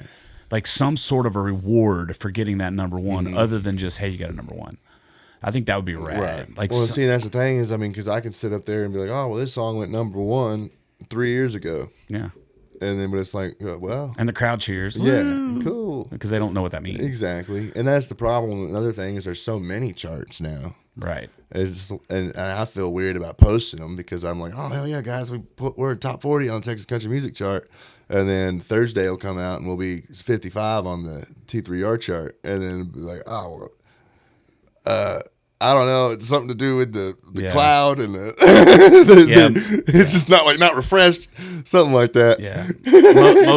Most people that I see, they'll just put out one Yeah, picture that's and kind they'll of have all of the where chart positions. That's probably what I'm going to start doing. But it's also they all come out at different days, so it's like, what day do I post that one picture? 'Cause I don't even think you should say anything about it. And that's top 40. That's exactly where I'm at right now. I was like, I posted it because we debuted with my highest debut. We debuted at 74. Yeah. And then unless it's like cool stuff like that, and Yeah. then like the next week we got most added, so I posted about that. Yeah. And then, but I was like, and I've been posting about the movement just because it's jumping. But I was like, I don't want to keep bombarding them with all these different chart numbers because Well, the thing nobody is really what's cares the about point? that. Because Exactly. that doesn't affect the number because Exactly. it's not like these radio stations are going off requests. And I even, so like you said, and I even told myself this week, I was like, unless we get top 40, I'm not going to post about it on whatever chart. And then, but unless for some reason I'm like, if somebody else shares it or something, like, cause sometimes somebody will be like, hey, Tanner Sparks moved up 6 spots on the T3R chart. Yeah. And so I'll share that instead of making my own post about it. Yeah. But, I mean, it's definitely cool. yeah, and I wouldn't be. I sound like I'd be like, oh, I don't want a number 1. Hell yeah, I want a number 1. I got a number 1 in Australia last year. I was sitting at number 8 on one of the, not like the whole country, I don't think, Right. but on a radio station Yeah, chart. same thing. I was like, hell yeah, dude. Yeah. Badass. I got a number 1 and it stayed for like 3 weeks or something like that. It's pretty neat. And it was on a song called Back to Texas. And then that song didn't even hit the Texas Right, charts. right. And Well, that's I one got he probably wrote because like, oh, I put Texas in the name. We'll get on the Texas chart easy. I mean, it's like it's the perfect Texas country song. Right. It's got I listened to a little bit of it on the way down here. I was Yeah. jamming some of your stuff. Jody Bartula played fiddle on it, and like whatever. Man, them boys tore it up at the CMAs. Yeah, I had I a didn't chance to watch. see them live. I wouldn't have watched, but my wife and I went to Nashville because I had a gig up there during CMA week. Yeah, you text me, asked me if I was up there. Well, you posted that video. Yeah, I wanted to hang out with you. yeah. That's the worst thing, like, because I schedule my posts, Right, And right. so I'll post something at 3:00 in the morning, and then people will be like, What the hell you doing up? or some of them, or they'll call me on my phone thinking I'm awake, Right. And I don't answer my phone, and then they get an attitude. They'll send me a text. What the fuck, man? How'd you post on Facebook? You I can't don't say hello. wake up to like 9:30 in the morning. I'm like, I was asleep, dude, dog. I was asleep, brother. And a lot of I post on social media every 3 hours, 24/7. Right. And so I'm recycling a bunch of content, and so like that'll happen. Like, are you in Colorado right now? Yeah. Nah, man, I'm I'm sweating chilling, my balls man. off in Houston right now. And so when you text me, I'm like, no, I'm not in Nashville. And then you were like, oh, that video. I was like, I forgot that I posted that. Because I just rolled into town. I was like, hell yeah, Jeff's up here. I'll hit him up. We can hang out and go downtown, see what we get into. Yeah, But I'd love to go up there with you, man. One of my once I get my money friends- straight, we're gonna hang a lot. no, yeah, brother. One of my friends, they had their parents with them, and they were like, well, they're not gonna hang, so we got 2 extra tickets to the deal at Nissan. I was like, hell yeah, let's go. That'd be cool. I mean, that's where I want to ultimately play one day. That'd be neat. And because I've never really been to a stadium show, I don't think. Oh, really? Yeah, I mean, I've been to festivals and stuff, but it's not like a stadium I show. mean, there's so many of them. I mean, there's so many fucking people, dude. I went into It's the damn. insane. I went into there and I was like, holy shit! I didn't realize. I mean, of course you did realize, but there's just like because we were sitting up top and then you could see across the football field. It's where the Titans play, and you couldn't see people. But you saw people, but you couldn't see people. It's just like ants. Yeah. And there's just thousands of them. Yeah. There's probably 4,000 people sitting behind me. And then we were in the stands. There's probably 20,000 people in there. And it was just insane. Yeah. And I was just like, man, how badass would it be? So, Like, you never been backstage at one of those shows? No. Dude, the first time you go backstage at one of those big things, it will blow your fucking Well, like mind. Cody Johnson was there, and I was like, I saw him backstage and stuff, and I told my wife, I was like, I feel like I should be able to go backstage. I was like, I feel like I should be able to. I'm not gonna try it, but I feel like if I went down there, they'd be like, "Hey, Tanner, what's up, dude?" Yeah. Obviously, they probably wouldn't, but how cool would it be? Yeah. Yeah. I mean, Cody's a cool dude. Have you met him before? No, I I've haven't. only met him once, but it was years ago. But I was just thinking, Because he's I was from like- here, you know? Yeah, I was imagining like what it would feel like to come out from the curtain and just see all those people. Yeah. And fuck, it would be badass. It's 'Cause crazy. I would just kind of put myself in them shoes, and I was like, man. And people were like, oh, would you? Like, I feel like I'm more nervous playing for small crowds than I am for big crowds. Really? You know? Do I'm you not feel that nervous. way? or I no? don't, dude, I'm not nervous Well, for it's any not of them. necessarily nervous, but it's more of an anxiety of like, all right, I'm ready to go. I'm ready to Dude, go. I don't feel any of that shit anymore. I just feel the energy. Definitely, like, I just feel like I have a lot more fun, obviously, with big crowds. Oh, but that for sure. I just feel like people are like, oh, how do you play in front of all those people or whatever? Yeah. I feel like it's harder, which it's like you said, it comes natural these days. Like I'm not ever I don't get nervous, but I do get anxious just about this time. Yeah. Just like, oh shit, we got 10 more minutes. I'm ready to get going. I'm ready to hit the stage. Right. Feel the energy and Now that does happen. Yeah, Sometimes, that's especially when you more do of that sound than check at like nervous. Yeah, 4 and then that o'clock and you're not kills playing you. till 9, and you're Exactly. like, fuck, dude, I'm ready to go. Exactly. I'm ready to play. Like you got into the mood in sound check, and now you gotta fucking kill it. Yeah. But I can just imagine the energy you would feel coming out and not being able to see a single single person in the crowd. Because even if you've played the big festivals where there's like, oh, there's 500 people or 1,000 people, you can make personal connections, which I'm sure you still can at the big stadium shows too. Yeah. But I feel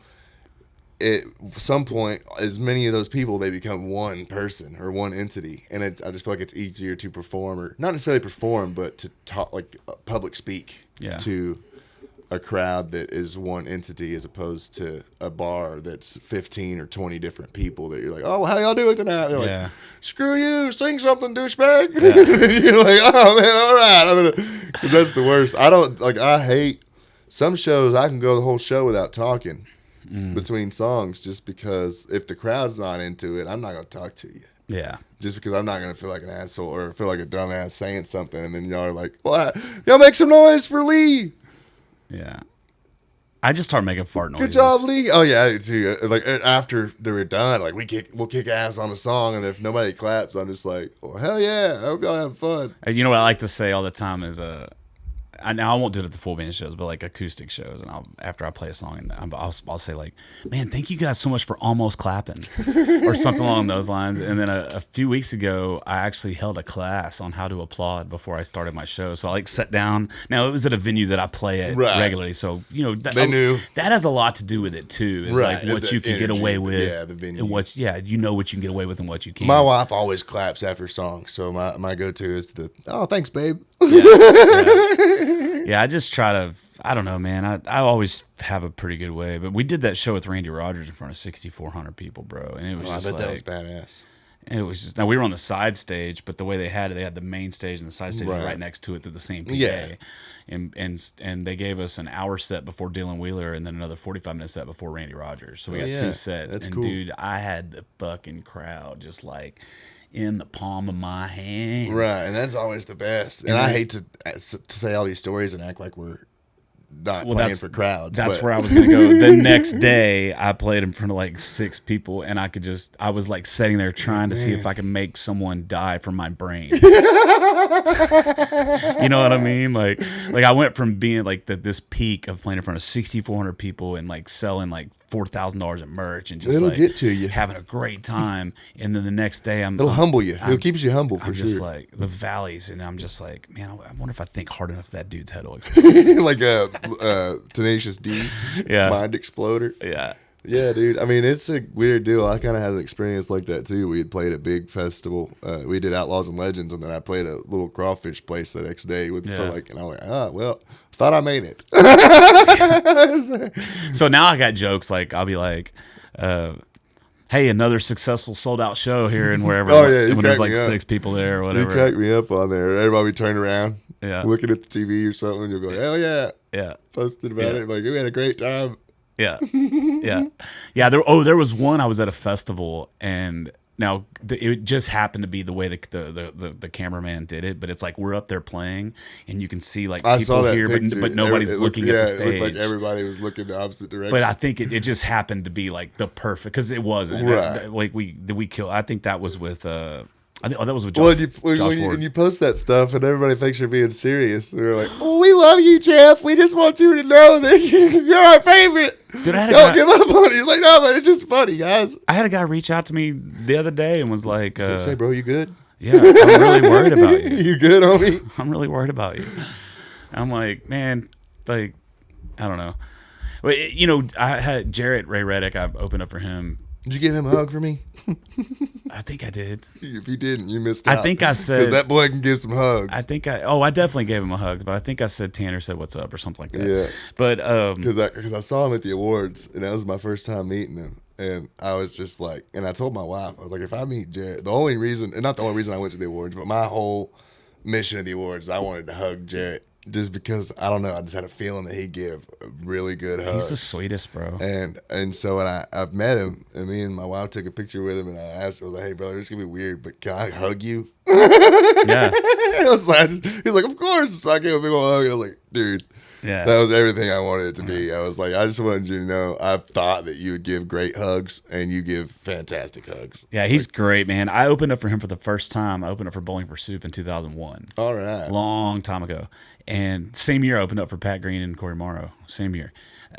It was Sidecar Pub, a little bar gig. Now they're all in the same genre. Yeah. How about that? But I didn't even remember that. And then I talked to him something. Oh, I saw him on the Bree Bagwell podcast, and then I reached out to him, and so we started talking back and forth. And then I said something about it on Facebook, and then somebody sent me a flyer of that show, and he doesn't remember it. I don't remember it. Right. It's just one of the things Yeah. you got lost in time. I mean, so many shows. Right. And But we were sitting there talking, and man, he's like, Jeff, what I see from you, he said some of your posts, I just see the sweetest, like you're sharing people's stuff and you're like loving on people, and then the next post you're like, I want to fucking kill myself, or something along those lines. He was telling me that. No in between. Yeah, and he's like, so it comes across as negative, even though you might think it's a joke, Right. And so I've really kind of been looking at that a little bit more. It's hard, Right. because like today I posted that picture and this one lady says, "I'm out. Good luck." What did you post? And the one of my toenails. Shit. So I shared it and I said, "Man, like I don't like that video, right? Yeah, I don't like to throw around the word homophobe. But there's some fucking homophobes." yeah. Anyway, and she said, so you I just lost a fan over your toenail polish. So I very nicely over your daughter's toenail polish. Well, I commented back. I'm like, well, thank you so much for announcing your exit. It's something everyone needs to know. And then she responded under that. She said, I was already told that you were a low talent dick.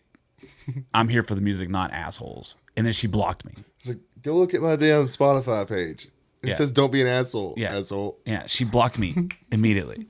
And I got to where I don't like talking back to the people because they piss me off, and then I'm just pissed off. Yeah. I have fun with it. I mean, I do too, but then it's just like, how the hell? It bothers me because they're serious, right? They're serious. I'm like, because a lot of it's on my, like, I'll post some videos or something, and they'll be like just shitty. Some people shitty, it's just like for no reason, and I'll have like, say you get like 150 comments, I'll have like 148 of them that are like, "Oh my gosh, it was amazing, thank you so much." There's one negative, and then that. Yeah, but then that's kind of where I finally was like, you know what, I'm not gonna worry about, because I used to really, like when I first started getting traction on Facebook, like one of my first videos that blew up, I went through and there was probably 4 or 5 comments that were like, "Oh, not this one," or "Better luck next time," or "Don't quit your day job."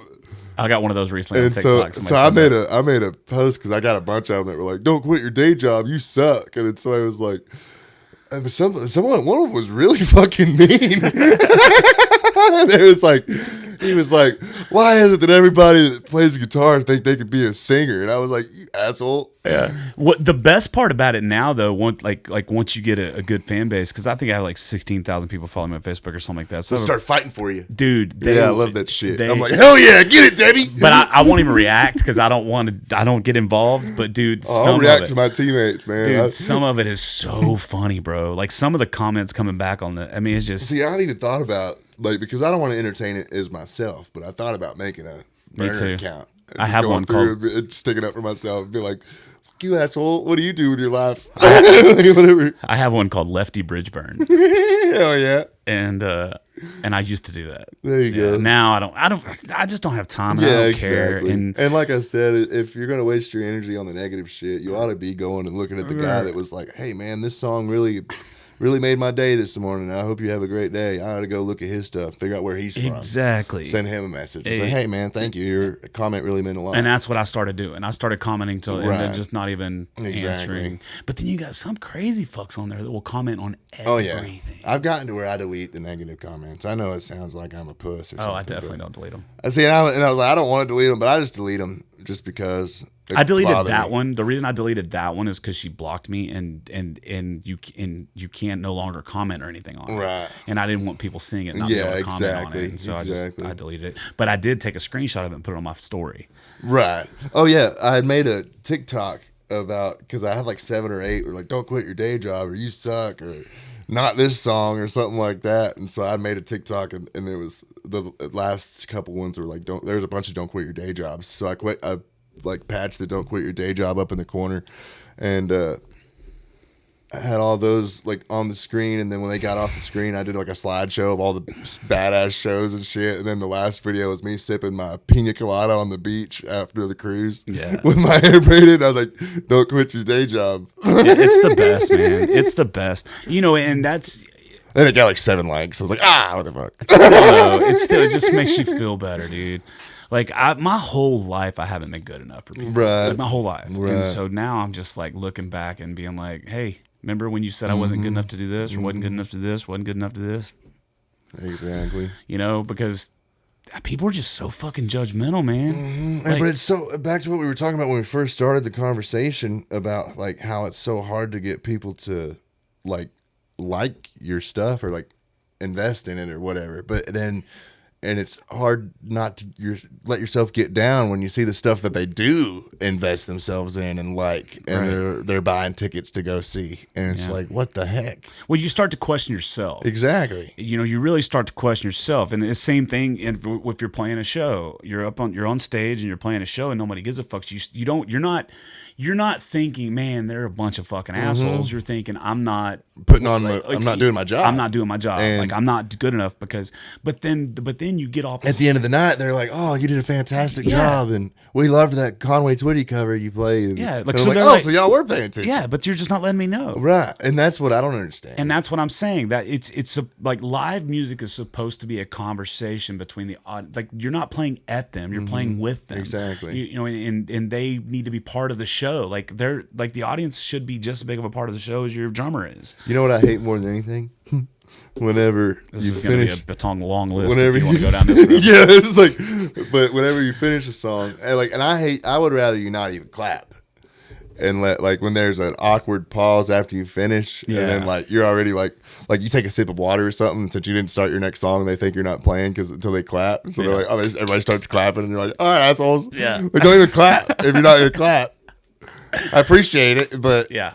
showed up, yes. At the end of the day, and this is what I had to wrap my head around, dude. The people just don't know. You know, you're a product of your environment, and you're. And a lot of the gigs, some of like the restaurant gigs or stuff like that, they're not necessarily there to see the music. They're there to eat with. Like I do a gig every. I do a lot of restaurant gigs, or you really used to, and especially now. Like I said, my full band rates have gone up, but I still fluctuate a lot with my acoustic stuff. So I'll pretty much do anything if I want to. Right. And that's the thing. I'll come play for $300 if I want to come, and if I know I'm going to have a good time, or like I'm going, like I go play for $200 if I know I'm going to have a good bar tab, if I know that the crowd's going to sing along, and even if they don't sing along, if they're just happy that I'm there, instead of going out and playing for $200 and then having to sing happy birthday 4 times to some Karens in the crowd that I was on Facebook Live, and I dang near got in a fight with this lady because she wanted me to sing happy birthday, and I already sang it 3 times. Yeah. I was like, I started told her, like, I'm sorry, I'm not singing it again. She was like, can I sing it? I said, can you get the hell out of my face? Yeah. Like on Facebook Live. Yeah. My brother was watching. He's like, oh yeah, dude. It's just funny, man. But you know, sometimes you have to, like, I don't know if you've ever listened to my live album or not, but on your way home, you should give I'll check it out. I got give it a ride. spin, especially Pour My Heart Out, because there's a little something on there that y'all think you'll enjoy. Was that done at Do-Si-Do or? Yeah, I recorded at Do-Si-Do there's probably like 250 people there. Hell yeah. Great night, man. But there was this lady, so the third song on the record, I think, it's Needle and Thread. This song I was telling you about that I wrote about my mom. And so and Do-Si-Do is a storytelling room. Right, it's a cool And we spot. had been promoting for months that we're recording a live record, and I kept putting out rules, and I kept saying this, and and then the GM introduced, Peyton Howie opened up for us, and she like came out and she talked to the crowd about what we're doing, so they all knew, and then the GM did it, and then our entire intro was set up around, hey, shut the fuck up and listen, and so. And I would never do this I would never do this in a normal situation, ever.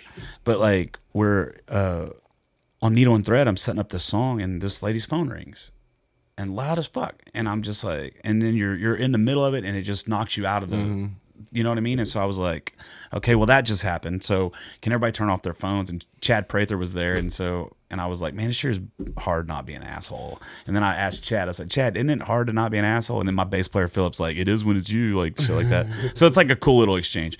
But then the very next song, those same ladies, dude, they're talking. And they're talking about some shit that has nothing to do with the show. Right. And I started doing the finger picking thing, and then I just said, hold up, stop. And I just stopped the show. And I looked right at them, and I said, listen, y'all may not give a shit about my music, and that's okay. But this band has spent 3 months getting ready for just this show. And I said, y'all are shitting all over it. these people have paid $20 a person to come in here and to see me play. And so I'm trying not to be an asshole, but could y'all please shut the fuck up? And the whole crowd went nuts, dude. I got it all on video and everything. And so, but I left it on the record. I left it on. Right, there you go. I mean, that's cool as fuck. But I Yeah, think I'll that's check that that's a out. huge difference to me than like when Miranda Lambert went off for somebody doing selfies. Right, taking pictures and yeah, stuff. like, Because those are your fans. right, Like they, yeah, that's a different story. that's a different to me. If you're gonna go I've off seen from, Josh Ward call out somebody for talking in the crowd when he like, cause he'll break down and do his acoustic set, and yeah, he was playing and he was playing a Keith Whitley song and he quit. It was like, man, I just want to play my music for you. If you don't mind, I'm just gonna play these songs, but you're talking through the whole thing. I can hear you in my in-ears. You know, and I was like, no, look, you could hear a pin drop. Yeah. Because it would, and you could cut the tension with a knife. Yeah. Because it was just like, oh. But that's shit. really- if but you- it's straight up. I if mean, you think about it, that's the problem with society in general. and that's what he said. He said, all these people paid good money to come listen to these songs, and if you don't want to, you can go outside and talk. Yeah. In the hall or whatever. Yeah, wherever. There's I always mean, somewhere you can go the shitter. But if you don't mind, just shut the fuck up. Yeah, dude. I mean, you know, I'll never do that just like a standard bar gig, but Of if it's a course. ticketed event, and Right. they're there to see you play, then come on, Man, man. what are you doing here? Like Yeah. Aaron Lewis does it all the time. Every show. I think it's a part of his show now. I think that guy may have some anger issues. I think he may have a little bit of anger problems. Yeah, maybe. He seems like a nice guy. Yeah, he does. I don't Just know. tired of people talking. He during his seems a damn little songs. condescending to me. Like you know, whenever he talks about, I'm sick of, you know, I'm not Right. I'm not from the fucking South. Like, Right. like Where's he even- from? He's northeast. It really don't even matter where you're from. Yeah, who gives a fuck? What's the context of that conversation? Right. We got a problem with the South. Yeah, what the fuck's your deal with the South, Yeah, dude. asshole? What's that supposed to mean? No, he's probably the nicest guy. You know, and that's the thing. You know, I had an issue with. I mean, I've already talked about this podcast so many fucking times, so I'm not going to again. But like, I had an issue with one of the bigger Texas country guys when I opened up for him, and he pissed me off because he blew me off, and it just fucking pissed me off, Yeah. and it was like. And for a year, I just talked shit about him. Like, fuck that guy, fuck that guy, fuck that guy. Every chance I got. And now I'm like, man, that was because of my expectations. Right, exactly. Not because of what, I mean, yeah, what he did was kind of shitty. But, you know, now I have no patience for the backstabbers in the industry, dude. I will call those motherfuckers out. Oh, yeah. Or the fakes. You know what I'm talking about? The ones, ugh. Yep. They're everywhere. Or the ones that put themselves on a pedestal because of their religion or because of their Right. this or because of that. It's like, man, like, dude, like, There's a lot of bullshit you got to wade through in this industry. yeah, more than most, I think. And everybody's Right. like, it's like that in every industry, and Yeah.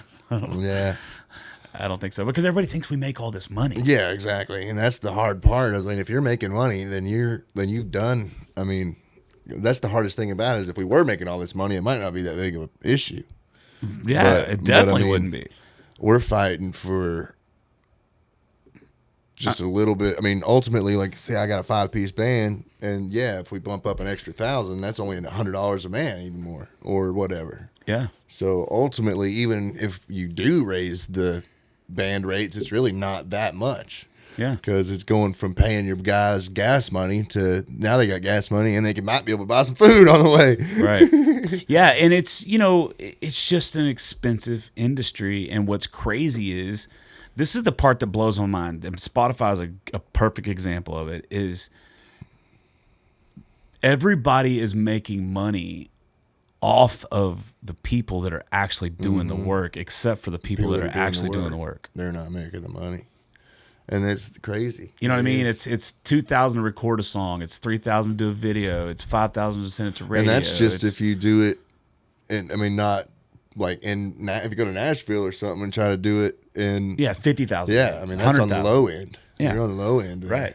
And so it's like, you know, and like Spotify, that's my issue with Spotify. You know, that company's making billions of dollars and the CEO's making millions of dollars. And then he's saying things like content doesn't cost anything. Yeah, I mean that's crazy. And you're like, bro, I'm about to release my 41st song and I guarantee it, Can't even get on the damn it's thousands of dollars. right. And then at what point do you get on the damn algorithmic playlists or whatever? Right. Because even when you look at your Spotify for artists or whatever, you look at that and it'd be like every little bar except for the algorithm. Yeah. And it's like, what the hell? Yeah, And at because you some didn't get point- put on one of those you know, editorial what- playlists. right, Yeah, exactly. Yeah, that's what it Yeah, is, you don't get on. editorial Yeah, you're playlist. not on the editorial playlist. It's tough, man, because but you know, Spotify, it's kind of genius what they did. Whenever they said we're gonna put y'all's monthly listeners public, they knew that we were gonna promote Spotify. So we all promote Spotify over all the other platforms. To book a show, a venue owner can see what your listeners and are, they play the cheapest. But now now it's just getting out of control because they're thinking of any reason they can do not to pay you. Exactly. Any reason. Oh, well, this was on a playlist that got spun. Well, who gives a fuck? Yeah, it doesn't make any sense. It's not like y'all are losing that much money off of us anyway. Yeah, if it's a spin, it should be a spin. Not even pennies on the dollar. If you're stupid enough to go out and pay somebody to bot your spins, then those spins should count. Right. Period. Yeah, paid for them. You paid for them. You didn't make any money. No. I mean, you're only, now if you're paying $1 a spin, I can see why it's a big deal, but you're paying 0.003 cents a spin. So why is it a big deal? Right. I hate it, dude. I hate it. But on the flip side, and this is what I say all the time, if you're worried about all of that stuff making you fans, though, none of that makes you real fans. None of it. Going out shaking hands. I mean, it's always the same thing. Yeah. Right now, I think I've got 2,000 monthly listeners on Spotify. Yeah, I just checked it. It's like 2,100. But I can guarantee you that if all the people that I've met on the cruises and opening up for people, and they probably don't listen to my stuff all the time, but if I come to their city, they're going to come and see me just to be like, oh, hey, it's good to see you. And I mean, obviously, if it all works out right, if tickets are right and stuff like that. Like, I got asked a couple of weeks ago about my draw.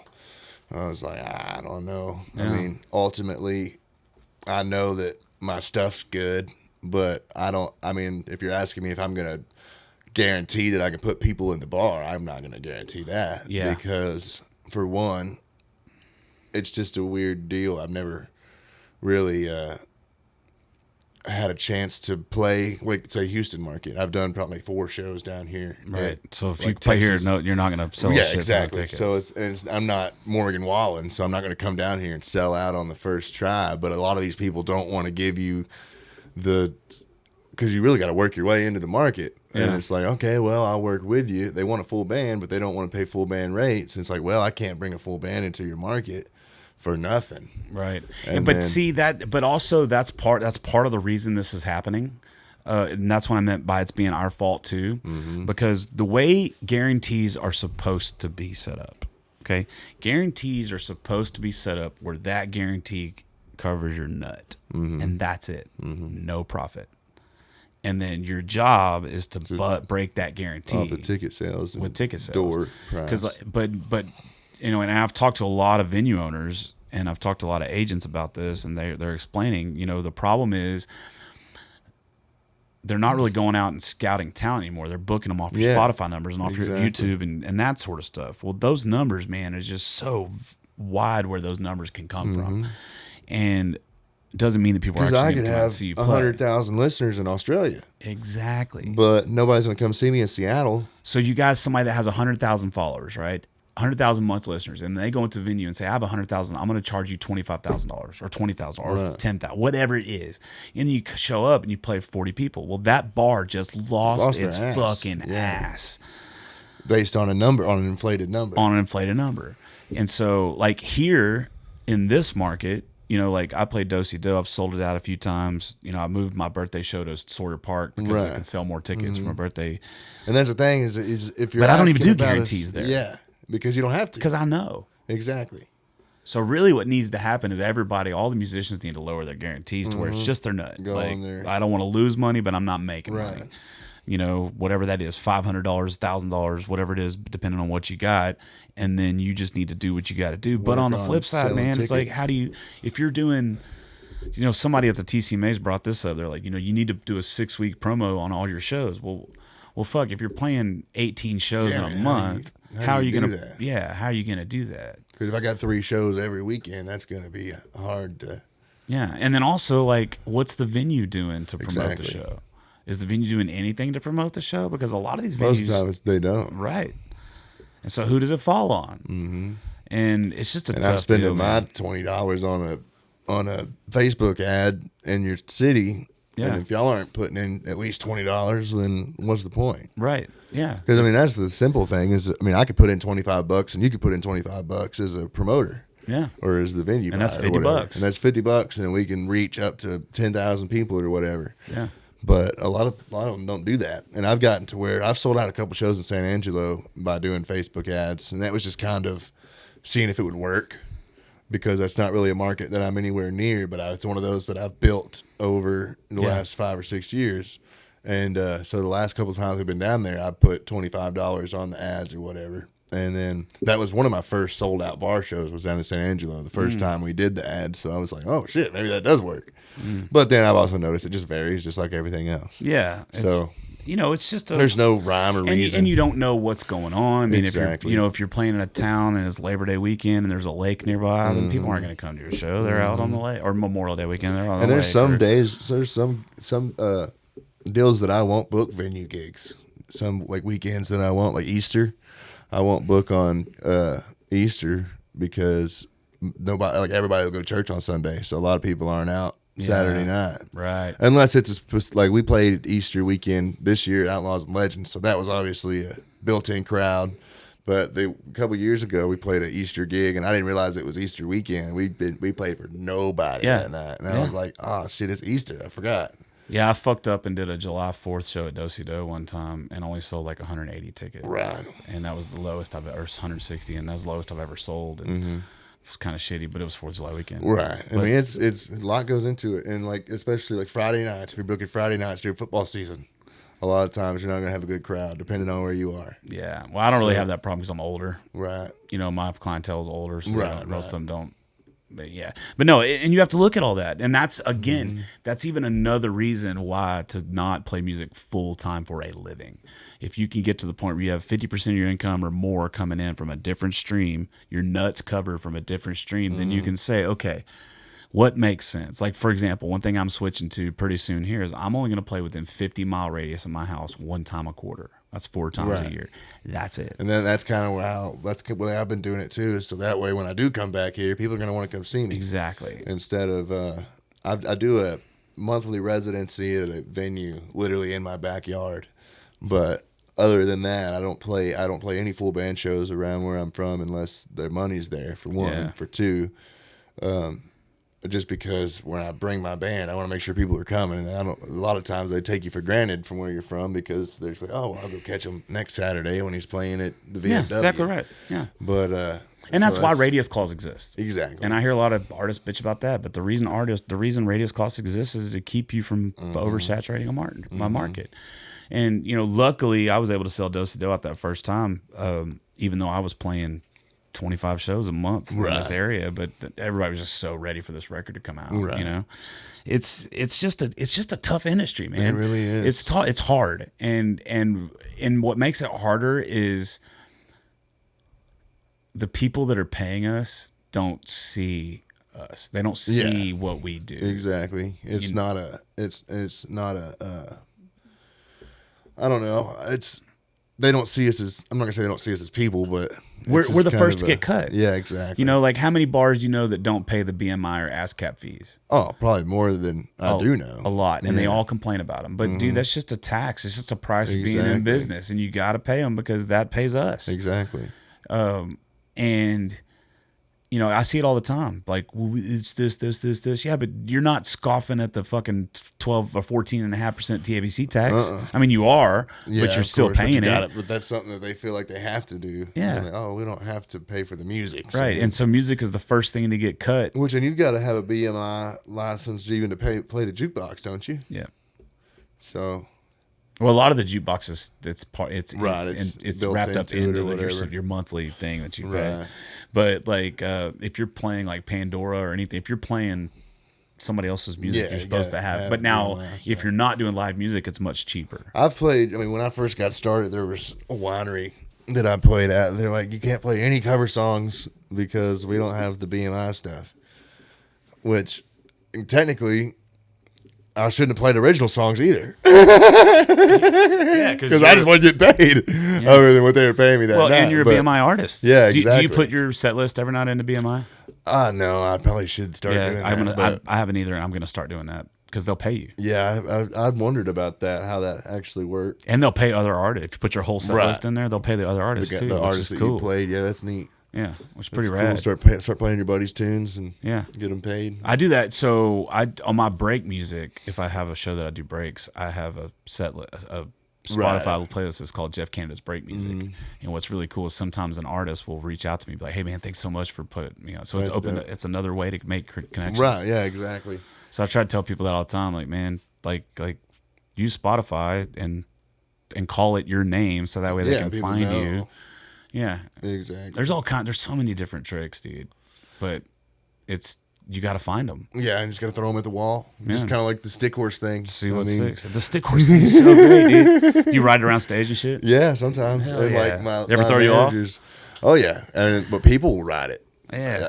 I don't really. I mean, I ride it sometimes, but I got to be drunk to do it. But I'll just carry it around. But people will take it from me and ride it. I mean, he's been molested so many times. At festivals. Nice. Like it's just so weird because people are just so quick to hump my stick horse. Yeah. Well, that's cool. I had an idea about taking a guitar and putting it at the merch booth and having people that buy merch sign my guitar for me. Yeah, that's cool. And then when it gets filled up, like hang it in here. And then Yeah, get that's another neat. one and do it, and like just kind of make them feel like they're part Right. of the thing. I'm thinking about doing that. I think that's that'd be pretty cool idea. But any idea you can come up with that just like the stick horse thing, that's great. You know, it's anything you have to. Well, the thing about it is people remember that stuff too. Yeah, that's You know what I they mean? Like, remember. That's what they remember. It doesn't hurt that I'm 6'8", Yeah. but they're like the tall guy and he's got a stick horse. Yeah. And then braids his hair and stuff. And then that's the thing, like you had said it on Facebook a little while back, but just being unapologetically yourself. Yeah, be that's you. the name of the game. I mean, Be because I've you. tried a lot. I mean, that was for a couple of years. I was trying to chase after what was working and just being like, oh, so and so is kicking ass. Let me try to be like that, or I Right. can make my post like that, and I can act like that. Yep. But when I noticed in 2022, and I was like, screw all that. I'm just gonna do me. I'm gonna be me. Yeah. And people start loving it. They're like, hell yeah, let's go hang out with Tanner. And it's neat because a lot of people are like, oh, we have a lot of rebookers on that cruise because I've been on every one. I went in 2018, and I actually was in a songwriter contest Yeah. to be a part of that. And then, And you lost. yeah, I didn't even You're a win. fucking loser. Yeah, exactly. And Jordan Nix won. I didn't even win. And Jordan Nix won. Yeah, and he's kicking ass these Dude, days he too. is so fucking. He's good. Good, Man. He's man. good. We hung out a lot on that first cruise, and we picked guitars every night. And I was only 20 at the time, Yeah. and so I couldn't even drink. But I was fucking wasted the whole time. Just Yeah. because all the fans would hook me up with the drinks and stuff. I got busted by one of the waitresses, but then by the end of the week, she was bringing me drinks. She was like, fuck it. Yeah. But and then but he's just great. because of my personality per se, they're like, oh, we're gonna have you back on the next one. Yeah. And then so the next time I was like, well, can I bring my band? And so we opened up for Bart Crow, and we opened up for Bart Crow, and I think we opened up for Randall King. Oh, cool. And Randall's so a cool dude oh too. yeah, he's man. cool too. And then so the next years I got my hair braided again, and then I added the henna tattoo that said no regrets. Yeah. And then like every year, then then COVID screwed everything up. Yeah. But and then I got the stick horse. So like every year I bring something different. But they have me back for my personality, but people rebook because they want to come party with me. Because like I said, I don't sleep hardly. I mean, I do sleep, Yeah. but like 4 or 5 hours a night, and then I'm up at 10:30 at the Dude, pool. I would love to get on that. I'm gonna put in a good word for you, and you got Peyton going too. Is she going? She's going in the fall, so I'm sure she'll put in a good word for you too. She's great, dude. I think that you would do a good job on there. Yeah, with we'd your have music and your. I mean, because what I like about their lineup too is there's guys that are household names, but there's also guys that should be household names that aren't yet. Yeah. And like Will Bannister was on there, and Cameron Havens. I'm not sure if you're familiar with him or not, but he's fantastic. Zach Nytomt, Isaac Jacob. Yeah, I met Zach at a gala last year. Cool dude. Yeah, he's a cool guy. I love Yeah. that guy. Yeah, I don't really know him that well. You know what's really funny is Instagram. So I run a thing every Monday, and it's not a third party deal. I actually download. I know how to download the activity, and so I can Right. tell who's following me and who I'm following, and I put in Excel and I do like this thing, and I can tell people that unfollowed me. And when one of those artists unfollows me, it just fucking makes me. Oh mad, yeah, dude. it's And Zach was one of those guys. Really? He unfollowed me. And then like last week, Joey Green unfollowed me. Oh, shit. And I almost did like a Facebook post about He's it, like, I'm going to Facebook. but I didn't. And I called. So I have a few people now that I call my vent squad. Right. That whenever I'm ready to do something that's fucking If it makes it past them, then it goes through Facebook. exactly, and they were like, "Do not post." Now I'm not mad at Joey, Right, And I'm of not course mad not. at Zach. Of course I'm just not. I'm not mad about it. It's just like what the fuck? Yeah, I was like, why'd you unfollow me? You can't just scroll past my shit. like Tyler McCollum, right? Like, dude. So one night, and I love Tyler. I have his number. I could text him, but like one night. When I first met him, he was playing at Sawyer Park and his guitar wouldn't work. So I jumped in my truck, I ran to my house, I brought him back my Love Dove. $5,200 Right, fucking right. guitar, right? Has Randy Travis's signature on it. Damn. And I hand it to him and he plays. He's like, dude, thank you so much. And I follow him and he didn't follow me back. Yeah, dude, I hate that shit too. And so then finally he followed me back, but I noticed last week he just unfollowed me Unfollowed too. you, And I'm just golly. like, but I'm not mad Right, or and anything like that. I'm not talking shit about him. I Of just, course. because I've unfollowed artists too. But it's Right. usually because I'm not getting anything. See, I try not to unfollow. I like snooze or whatever. Yeah. But yeah, I will unfollow if I feel like I've like reached out or like I've tried to do like collaborate and they're not trying to reciprocate, or Right. even if it's like Yeah. I mean, because there is times where and it's weird how it works because a lot of people will say that they're willing to do some stuff or whatever, or Yeah. like play with you or write with you, and then when you reach out to them, they don't. Exactly. And so it's a matter of, I don't know, which I understand because I'm like that too sometimes. I can be like even this morning, I was like, man, I really don't want to drive 2.5 hours. But what I know is if I get through that initial, it's a matter of me just not wanting to leave my house. Yeah. As soon as I get on the road, and I'm like, You get stoked hell about yeah, it. I'm ready to go. I'm the same way. Just because it takes me an hour to leave my house. But as soon as I'm gone, like we've Yeah. been talking for 2 hours Yeah. and I'm having a blast. Yeah. It's like going to the gym. Exactly. It's just a matter of getting out of the house. I don't want to say I'm lazy. No, but I get it. I get it, It's man. just like I'm just kind of a homebody. Also, we live our life like we make our living on a microphone, Mm-hmm. and so to Well, it's weird because, and I mean, and you may have. I'm not stalking you. I keep up with you on Facebook, but I was like, oh, and you said this a month and a half ago. Yeah. Oh, and 2 years ago you did this on Facebook. Dude, I get it all the time. No, and you may have said something about like, but there's a lot of it like imposter syndrome kind of. I have it bad. Because it's hard to, because I mean I'm an artist and that's who I am, and I'm Tanner Sparks and my life is music. So even when I go out to the grocery store, like it's like, yeah, I leave that stuff at home, but it's hard not to be like, oh, I wonder if any of these people, especially living in your hometown, It's or never whatever. off. Exactly. It never turns off. Exactly. Because even if you let it turn off, somebody'll be like, oh my God, you're Tanner Sparks or you're Jeff Canada. And then you're Yeah. like, oh crap, I'm not in that Yeah. zone really Right. to deal with that right now. But you're all, when you're in this and you're always thinking, Mm-hmm. like you're constantly thinking about what cover should I learn. You're thinking Mm-hmm.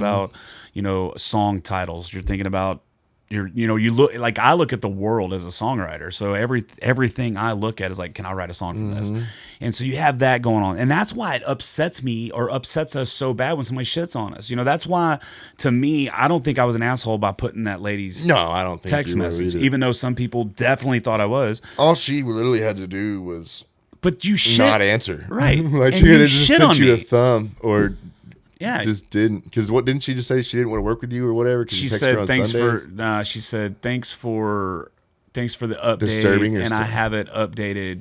But in She the, just left it at that. in the future, me and other agents really appreciate you not texting on a Sunday. And see, that's what I don't like about using booking agents Yeah. either. Nobody likes it. Because they all think they've got more power than they really do. I have not talked to a single fucking artist that likes their booking agent. Right.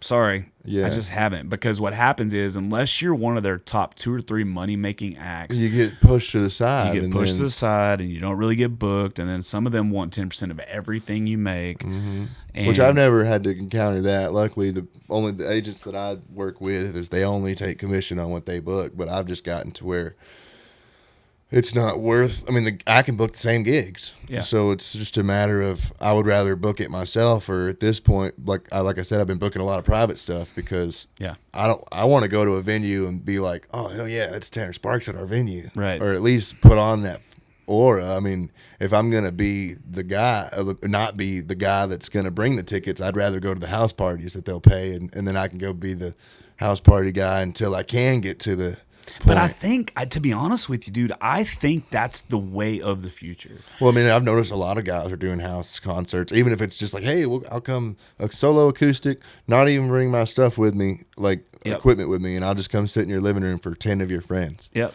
Just pay me $500. Yeah. And then I'll come, like big guys. I just did one for tips. I was Right. like, I'll come to and it you'll for- make and $1,000. Did I make like $1,200 fucking Right. dollars? Yeah. I mean, it's a cool deal. Yeah. And you have a good time, and most of the time it's a neat experience. And it's new people, and it's people that care. And well, it's usually always like you'll get booked by somebody that you know from an experience that you've had with them before or whatever, and then they've got 15, 20 friends that you've never met before, and then And then you somebody make there will 15, book 20 you from fans. another one. Exactly. Well, dude, one of the coolest things ever.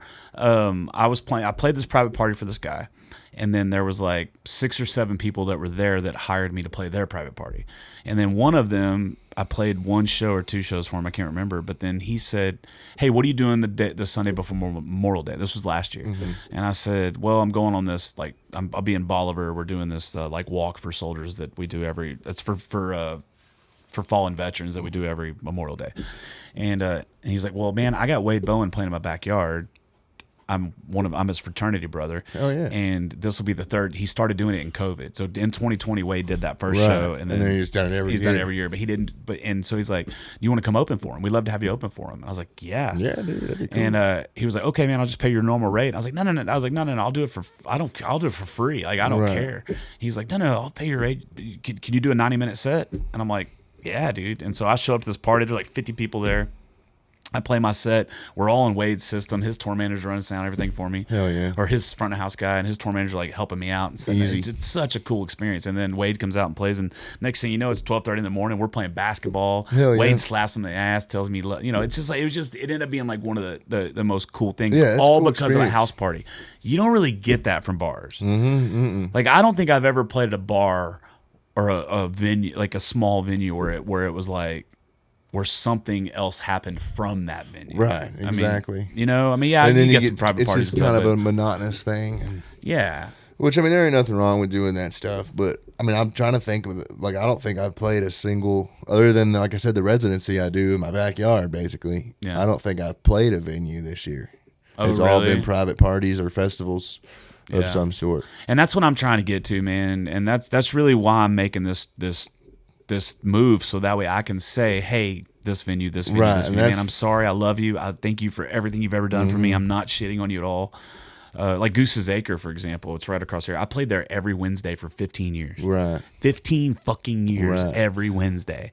And so now I play there like one Thursday a month, but I'm gonna, I need to tell them like, sorry, man, I just can't. And it's just, I don't know how else to do it. you know? Exactly. I mean, especially because you're just going to burn yourself out to where you don't want to do it at all. And that's where I was at, man. I'm just like, I don't want to sing this song. I don't want to sing this song. So I got to learn a bunch of new songs. And then I don't really. Which luckily, my wife, she's a vet tech, so she takes.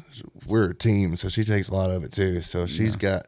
If I am slow or something, luckily she's able to take care of us and whatnot. But I've been pretty blessed this year with private parties, and crawfish season was as scary as it sounded like it was going to be. It ended up being pretty good, crawfish bowl wise, because us damn Texans like our crawfish. We don't care how much it costs. Dude, it's weird, man. I know they canceled BTR this year, and I played it 2 years ago with Gary Allen. It was fucking amazing. They canceled it this year.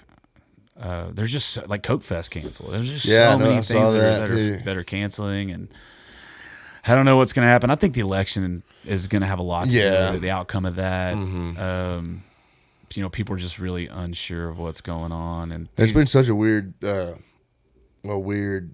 to navigate since COVID too, because everything's shut down, and then it's finally getting back to where people aren't losing money all the time, and then or some of them are, or shutting down completely. Yeah, I haven't recovered from COVID. Right? Yeah, me neither. And then ultimately, like you posted about that venue that shut down this morning, Wounded and Ostrich. then Hanks and Now, Wounded Ostrich has only been open for about a year, and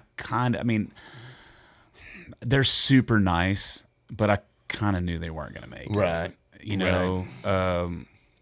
which sucks. But also, I'm going to share it on Facebook because we need the public to understand that all these venues are shutting down. That's one less place for us to cut our teeth. Or let me tell you my theory, and you tell me what you think about it. I think the reason you're having less people pay attention, and I think the reason you're having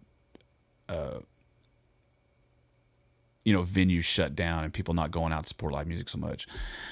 When COVID happened and a lot of us started doing live, like Facebook live shows, right? People got stuck in their houses, but a lot of people that never stopped, and so a lot of people are still going live. I do it. I go live.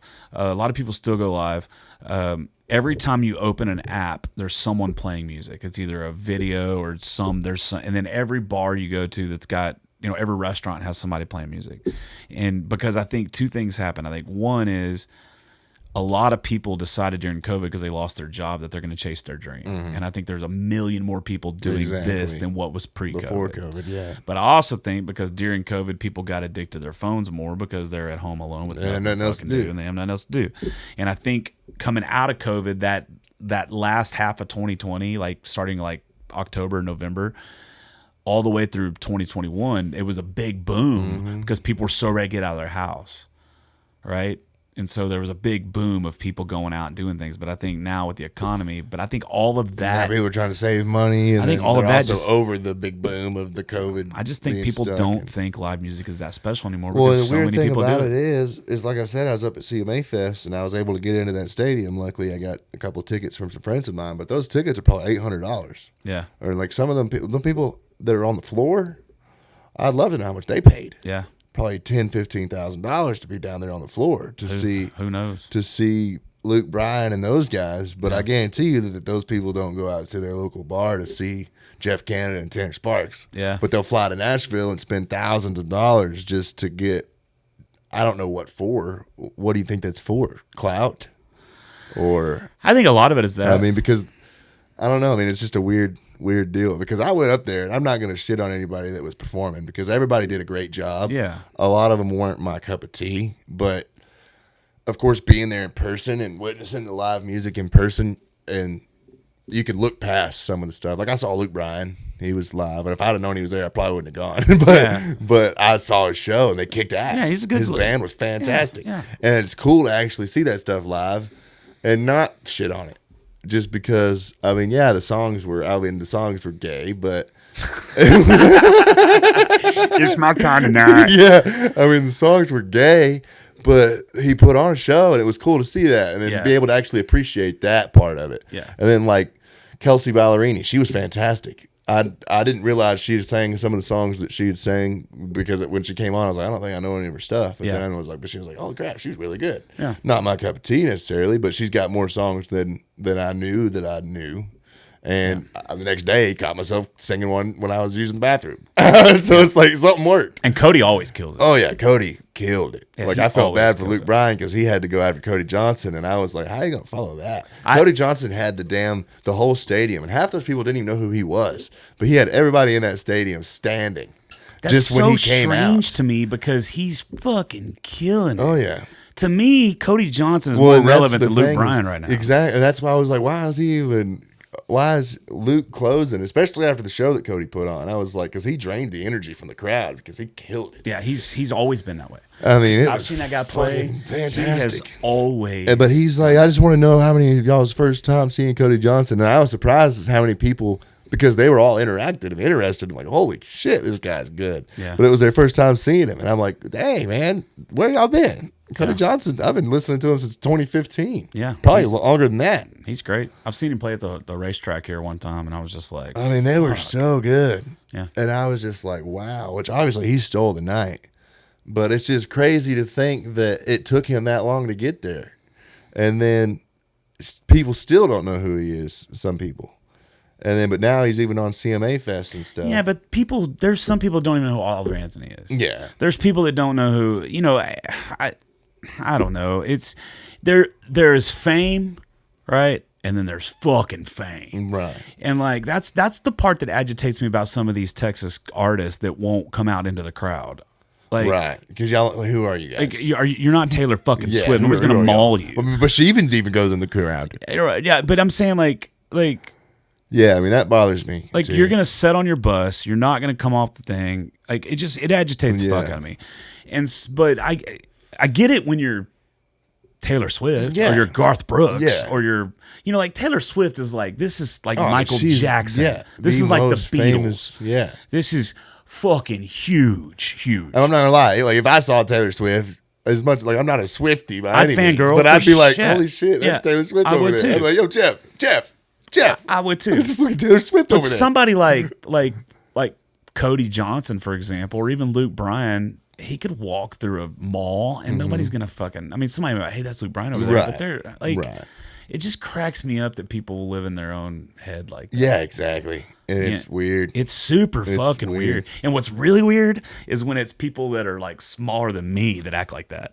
Oh yeah, well that's the main thing, and that's why I mean I don't ever try to be anything like that. And anytime, even if I'm not in a good mood, I try to have a smile on my face. Me too, man. And what cracks me up, like about back to what we were talking about, walking into the grocery store and stuff, and how it's always on. Yeah. But just. And the funny part about it always being on is like, say you're at the zoo or something, and they're like, hey, and like, because some people walk up to you and like you think they're, oh, they recognize me, or like they'll look at you and be like, Right. I think they recognize me or something. Yeah. And then by the end of the Walmart trip, they're like, hey, are you Tanner Sparks or something? And they're like, oh yeah, that's me. Yeah, it happens to me all the time. But what gets me the most is like, say you're out somewhere like at the zoo or something, like, hey, can you take a picture with us, or can you take a picture of us? And or you think like, it's- yeah, you're like, oh yeah, I'll take it. And then they want you to take a picture of them, Yeah. like with Coetzel or something. Yeah. And you're like, oh yeah. I think Randall King has a story, something like that. That's, or maybe it was Shane Smith. I can't. One of those guys that I play with, they It's told me a funny. story about that. They I were mean, like, it cracks yeah, me we up. were ready to take a picture. So I think what he They hand did, you the camera, and you're like, oh, yeah, I think what he did, he took a bunch of pictures of himself and then he took a picture of them or something like that. Yeah, it's weird, but it does happen. I mean, Candace and I were in HEB, and this guy's like following us, and I'm like, I don't know what's going on. And then finally he come up and started to, he was like, dude, Well, that's the thing is because it's nerve wracking, and it's like, Yeah. it could not be them. yeah, and then it's an awkward are you situation. Jeff Canada? And I'm like, yeah. And he was like, man, I love your music, blah blah blah blah. And this was just, and what really blew my mind was at Steamboat. It'll happen in the craziest That's places. whenever I was like, what the fuck is going on? Because I played 2 shows up there, not part of the actual Right. festival, just like off the festival.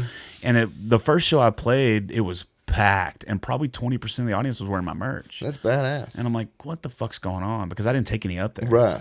And then I got Bree was playing on the main stage, like the slope, like the one at the Yeah, bottom of the slope. yeah.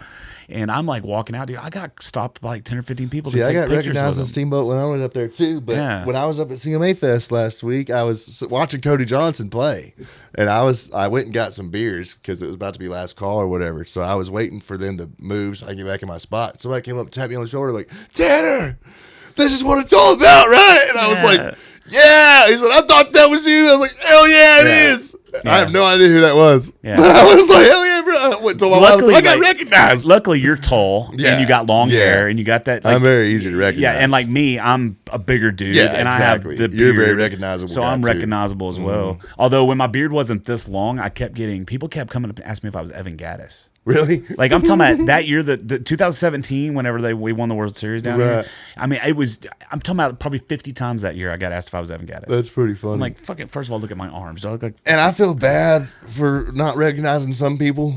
Like Lucas Nelson, he was running around the T3R Awards last year, and I probably walked past him 4 or 5 times and didn't even realize it was Lucas Nelson. That's funny. And if I could have had a chance to take a picture with him or shake his hand, I would have died that night. I wish I would have said something to you last year. I saw you up there last year, but I didn't know who you. I knew who you were, but I didn't know who you were. Right, and it's a weird deal and just kind of one of them things. But 'cause- that's the funny thing. What's really funny, and let's go back to that whole number one radio thing. What's funny is I've never had a number one, right? Right. And I go to the T3R Awards, and I'm immediately hanging out with Bree and Wade, Yeah, and Wade exactly. Clark Green, and all of like these like top level Yeah, Texas like guys that you And then I wanna know, be. and then I see people that have had number ones on that chart, and they're sitting at tables by themselves, and no one's even talking to them. It doesn't make much sense. And to I'm me. like, what the fuck? Like, this is so strange to me. Well, Hey, it's why weird am I how hanging out people- with Wade Bowen? Yeah, exactly. It's weird how people can have multiple number ones and you still don't know who they are. Yeah. Like you think after 3 or 4 number ones you would get to know. But It's, I mean, what's his name? The guy that has like a shit ton of them. And they always bring it up. People always bring it up. I can't remember. I'll think of it later. But like him and Josh Ward are thinking tied for the most number ones in Texas or some shit like that. I don't know. But I'd hate to guess a name and it really not be who you're Yeah, thinking about. Like, oh, that's what he really thinks about me. Well, I mean, I'm not talking shit about anybody that No, of does it. course Like, not. like do it. Do what you do. Like, Yeah. do what you do, and be unapologetic about it. You know, I've said this a million times. If your goal is to get a number one, Yeah, then hell yeah. go more for power it. to you. And I support you. And But I if will. whatever you're doing is working, then keep doing it. Right, but if your goal is to build a fan base, that part of it is not. Yeah, I mean, you're just spending a lot of money. Yeah, you're spending a lot of money for nothing. But it does get you. I mean, if it's not translating to asses and listeners and asses and seats, then I mean, but if it is, then hell yeah, keep dropping. Yeah, that I don't money knock in it. But- anybody. My main thing is attitude. Like if you're a fucking cockfuck, I'm Yeah. gonna call you a cockfuck. Yeah, exactly. That's simple. I'm not gonna tell people ask me all the time, hey, you know, I know you got this radio station. Do you think I should still push this on radio? And they'll send it to me. I'm like, this is a good song. Like send do it. what Like you do want it. to, yeah. Absolutely do it. Fuck it. Like Yeah. why not? I mean, because if you can't get a number one, hell yeah, go do it. Yeah, I'm not gonna tell people not to push songs on radio. I don't think it's worth it for me, but that's Yeah, because eventually, ultimately, say you get a song that hits, and Cody Johnson's not paying that radio promoter these days, which I'm sure he's probably paying a national radio promoter to Yeah, push his stuff. for sure, 100%. But I guarantee you that he's not paying a radio promoter to spin it on the local station here in Conroe. No. Or, I mean, they're going to play his shit just because he's Cody Johnson. right. So, Well, really, ultimately, same thing with Josh Ward down exactly. too. You know, they're Josh Ward, I mean, Co Wetzel, which Co Wetzel is sometimes not Yeah. much radio, but Yeah. but he's to the point to where he could put out a song and people are going to go listen to it. Yeah. Just because it's Co Wetzel. Yeah, once putting you out get the to song. that point where you're Even if you don't like Co Wetzel, you'll go listen to the song just to see, like, oh, well, exactly. it probably sucks just because it's Co Wetzel or whatever. Yeah. But I'm not saying I don't like Co Wetzel, but And that's the goal. The goal is to just get a song that Exactly. takes off, regardless of where it takes off. Right. But it's got to take off in a way that matters to your career. yeah, and it can at least, if it is going to be one song, at least if it can be sustained. Yeah. I mean, if you can be that one hit wonder that goes on tour with that song, hell yeah, I'd be happy to do that. But what's crazy is that the charts are so weird that you could have a song pop off and get 3 million views on Facebook and it not even be on the chart because you're Right. not doing a radio promo. Well, then really, Doesn't make much sense. then why? I don't know. It's Yeah. just the whole thing's very, very strange. And I'm one of those guys I'm very inquisitive and I look deep into everything and I want to know why things especially work. if I'm spending money on it. Yeah, I want to know how it works, but I'm also like a fixer, and I want to figure out how to I want fix to it. fix the charts. Yeah, I want to fix it and make it better. You know, like to me, I don't understand why Texas Country Music Association is not the biggest chart in Texas. Why is that not the? Why is the T3R the end all? If you say you got a number one in Texas, that's the chart. Right. Why not TCMA? TCMA does more to help us artists than T3R does. TCMA is a digitally fingerprinted chart. And they're monitored, and they're fantastic people over there. Yeah, Linda and Richard are- fantastic people. And again, I don't want to shit on the T3R chart. I don't know Dave. I don't know anything about Right. them. I've never talked to him. I don't know. I mean, I know that when this new chart got started a few months ago, there was a lot of drama involving that. I don't know if you know about all that stuff. Yeah, I don't get so. It was like nuts. And so, and a lot of people were supportive of this new chart, and then it just, whatever. It was a whole thing. Right. And I saw a lot of text messages from like people that are on staff at T3R and that sort of stuff. I'm like, God damn, they're brutal. But I also don't know the other side. The dog eat dog world. Yeah, I don't know the other around side here, story. Texas, It is. Texas music. But yeah, at the end of the day, it's because nobody gets hit in the mouth anymore. Right, exactly. I mean, it's people are just too comfortable on saying things behind a computer, Yeah. whatnot. Yeah, and then you got guys like me that say something, and now all of a sudden I'm a fucking You'll asshole. stand on it, I'm yeah. an asshole. That dude's a fucking asshole. Why? Because I tell the truth. Right. Well, way you I send see text it. on Sundays. That's the first red flag. Do Who the hell not. sends a text on a Sunday evening, Jeff? Yeah. I almost made a joke about it yesterday because I was texting somebody and. I almost texted you on Sunday and told you and asked if we were still doing this, but I didn't want to bring up any old stuff. It's very simple for me. If I don't want to, I'll text you on Monday. I don't even look at my phone. Right. If I'll text you on Monday if I didn't want to text you back on Sunday. Yeah, if I'm busy, I'll just say, hey, I'm sorry I didn't see your message last night. yeah, Yeah. yeah. Got your number saved. Or I'm just gonna, Oh, she had to say, got your number saved. or nothing. Yeah. And if you don't want my new number, don't save Yeah, it. And if you do exactly. save it, Yeah. the next time you need me, text me. Like it's Exactly. that fucking easy. It's the whole thing is so easy. Like, goddamn. You know, it's not like there's a thing called. I'm the one that thought about you. Yeah, you can silence your notifications. You know Yeah. you can do that, right? Did you know you could do that? I went out of my way to think about you to give you my new number. Yeah, And you shit on it. yeah. Shit on it. Shit on it. Nah, fuck them. But they'll be all right. Whatever. There's not been a single bridge I've burned that didn't have 5 more built because of it. Right, exactly. Well, that's the thing is that, and ultimately, it's all gonna.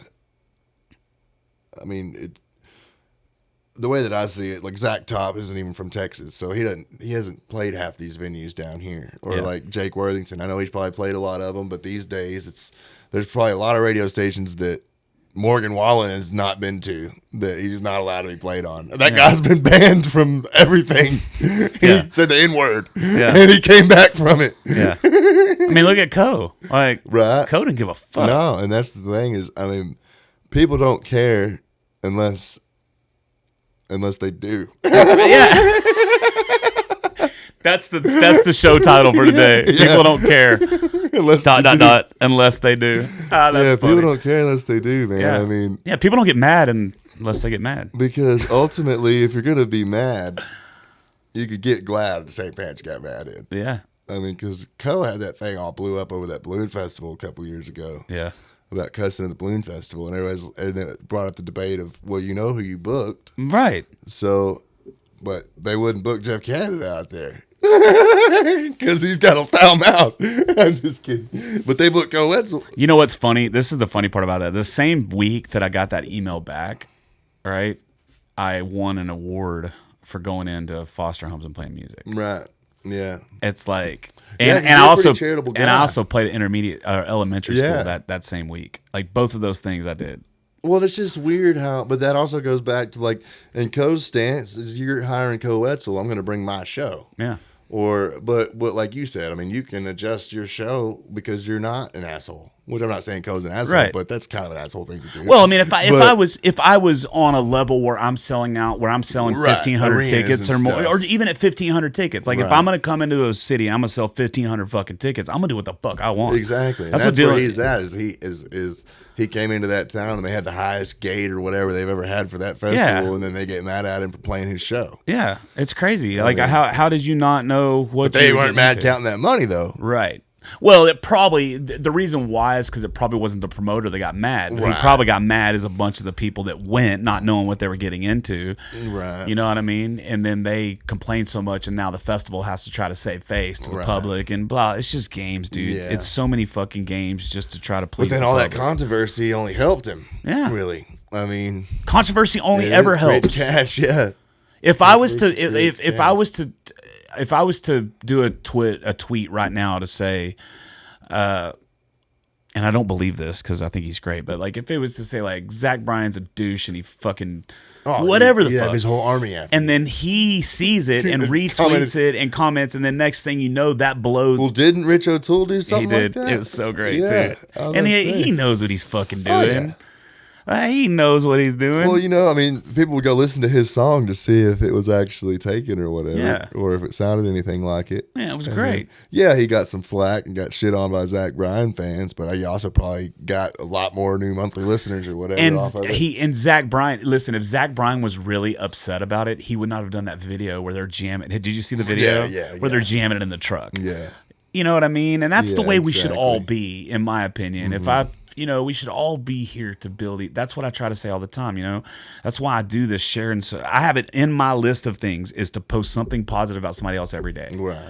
because it just helps, man. It Yeah, and just it feels helps. good being on the receiving end of that It stuff. feels good.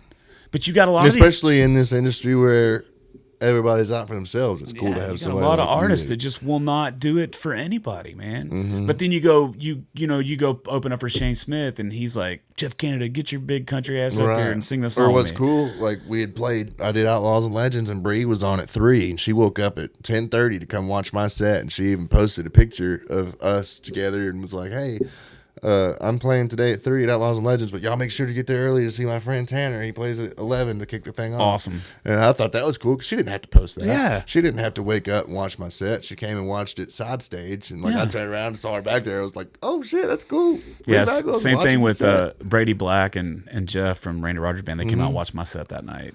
And Yeah, that's awesome, man. Yeah, anytime that happens, it's just such a cool thing, and it's why are we not?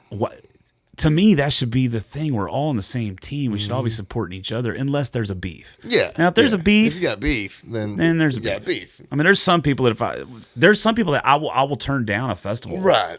I have no desire. Yeah, just because of I'm not going to go because I'll probably see him backstage beat the fuck out. Right. And I don't want to put myself in that situation. Yeah, and there's some people that are just assholes that I know it's not going to go well. Or, Yeah. I mean, I don't, like I said, I'll open for anybody, but I don't necessarily want to bring my whole full band show and all that stuff and bring my A game and be opening for somebody because I don't want to rub them the wrong way or whatever. You know what I mean? Well, that's what happened with this big time country artist. Is I got told to dumb down my show. Right. And, I'm not going to do that. and then I didn't, and he didn't. I'm not going to do that. Man, it's okay. And- It's fine. Whatever. Fuck it. Like, Right, exactly, and that's which I try to be considerate about that with the venues. I'm like, look, if you want me to do that for that price or whatever, I'll come out and bring a trio, Yeah. and we won't have a drummer, and that will be a great opening set because we're high energy, even without a drummer. Right. We'll be high energy. Put on we got good songs. We get the crowd going, and then that way it's not. Which I'm not trying to sound shitty or like I'm No. prideful or whatever, but I just don't want to take any flack from the headliner band or take anything away from them. See, me and you're opposite. Like when I play a show, my goal is to kill the fucking. Well, see, headliner. but me too. That's what I'm saying. Like if I go to open, that's what I'm planning on doing. Yeah, like I'm But I'm not. doing but to handicap myself, I'll do it with a trio, and then we'll still get the Yeah, But I mean, just because I know, like, because we bust out like our final song, we're playing one of our tunes, and then we bust into like Back in Black. Like I do a band intro, we do the on the guitar, and then we do Midnight Rider. I'll have to show you. I got a video of it on my phone. But then we go into Marvin Gaye, Let's Get It On for the bass solo, and then we do War Pigs for the drums. Oh, cool. And so like after that, the crowd's just like, whoa, Yeah. badass. And it's like I feel like I finished the song and I'm like, follow that, motherfuckers. Yeah. You know what I mean? So Yeah. I don't like being that guy. I do. But like I do to an extent, but We added "Fight for Your Right." I would just rather, because I feel like I put on a headliner set. Right, And me so too. I'm like, so if y'all want me to open for somebody, I will, but I'm bringing my headliner set. Right. And Well, I only have one gear. yeah, exactly. And that is burn this Exactly. motherfucker down. Exactly. So it's a matter of, sorry about your damn luck. Yeah. Bring your A game. That's why I like playing shows with Shane. I got to play 3 shows with him where we were direct support, and like all of them were just so badass. But that one day we opened for Randy, I played "Fight for Your Right" by Beastie Boys. I did Right. it on purpose because I knew we were gonna be in front of all those people, and I always, instead of saying we're the Beastie Boys, I always say fuck the Cowboys. And I know Randy's such like a hardcore big old fucking Cowboys cowboy, fan. and dude, it worked out so good.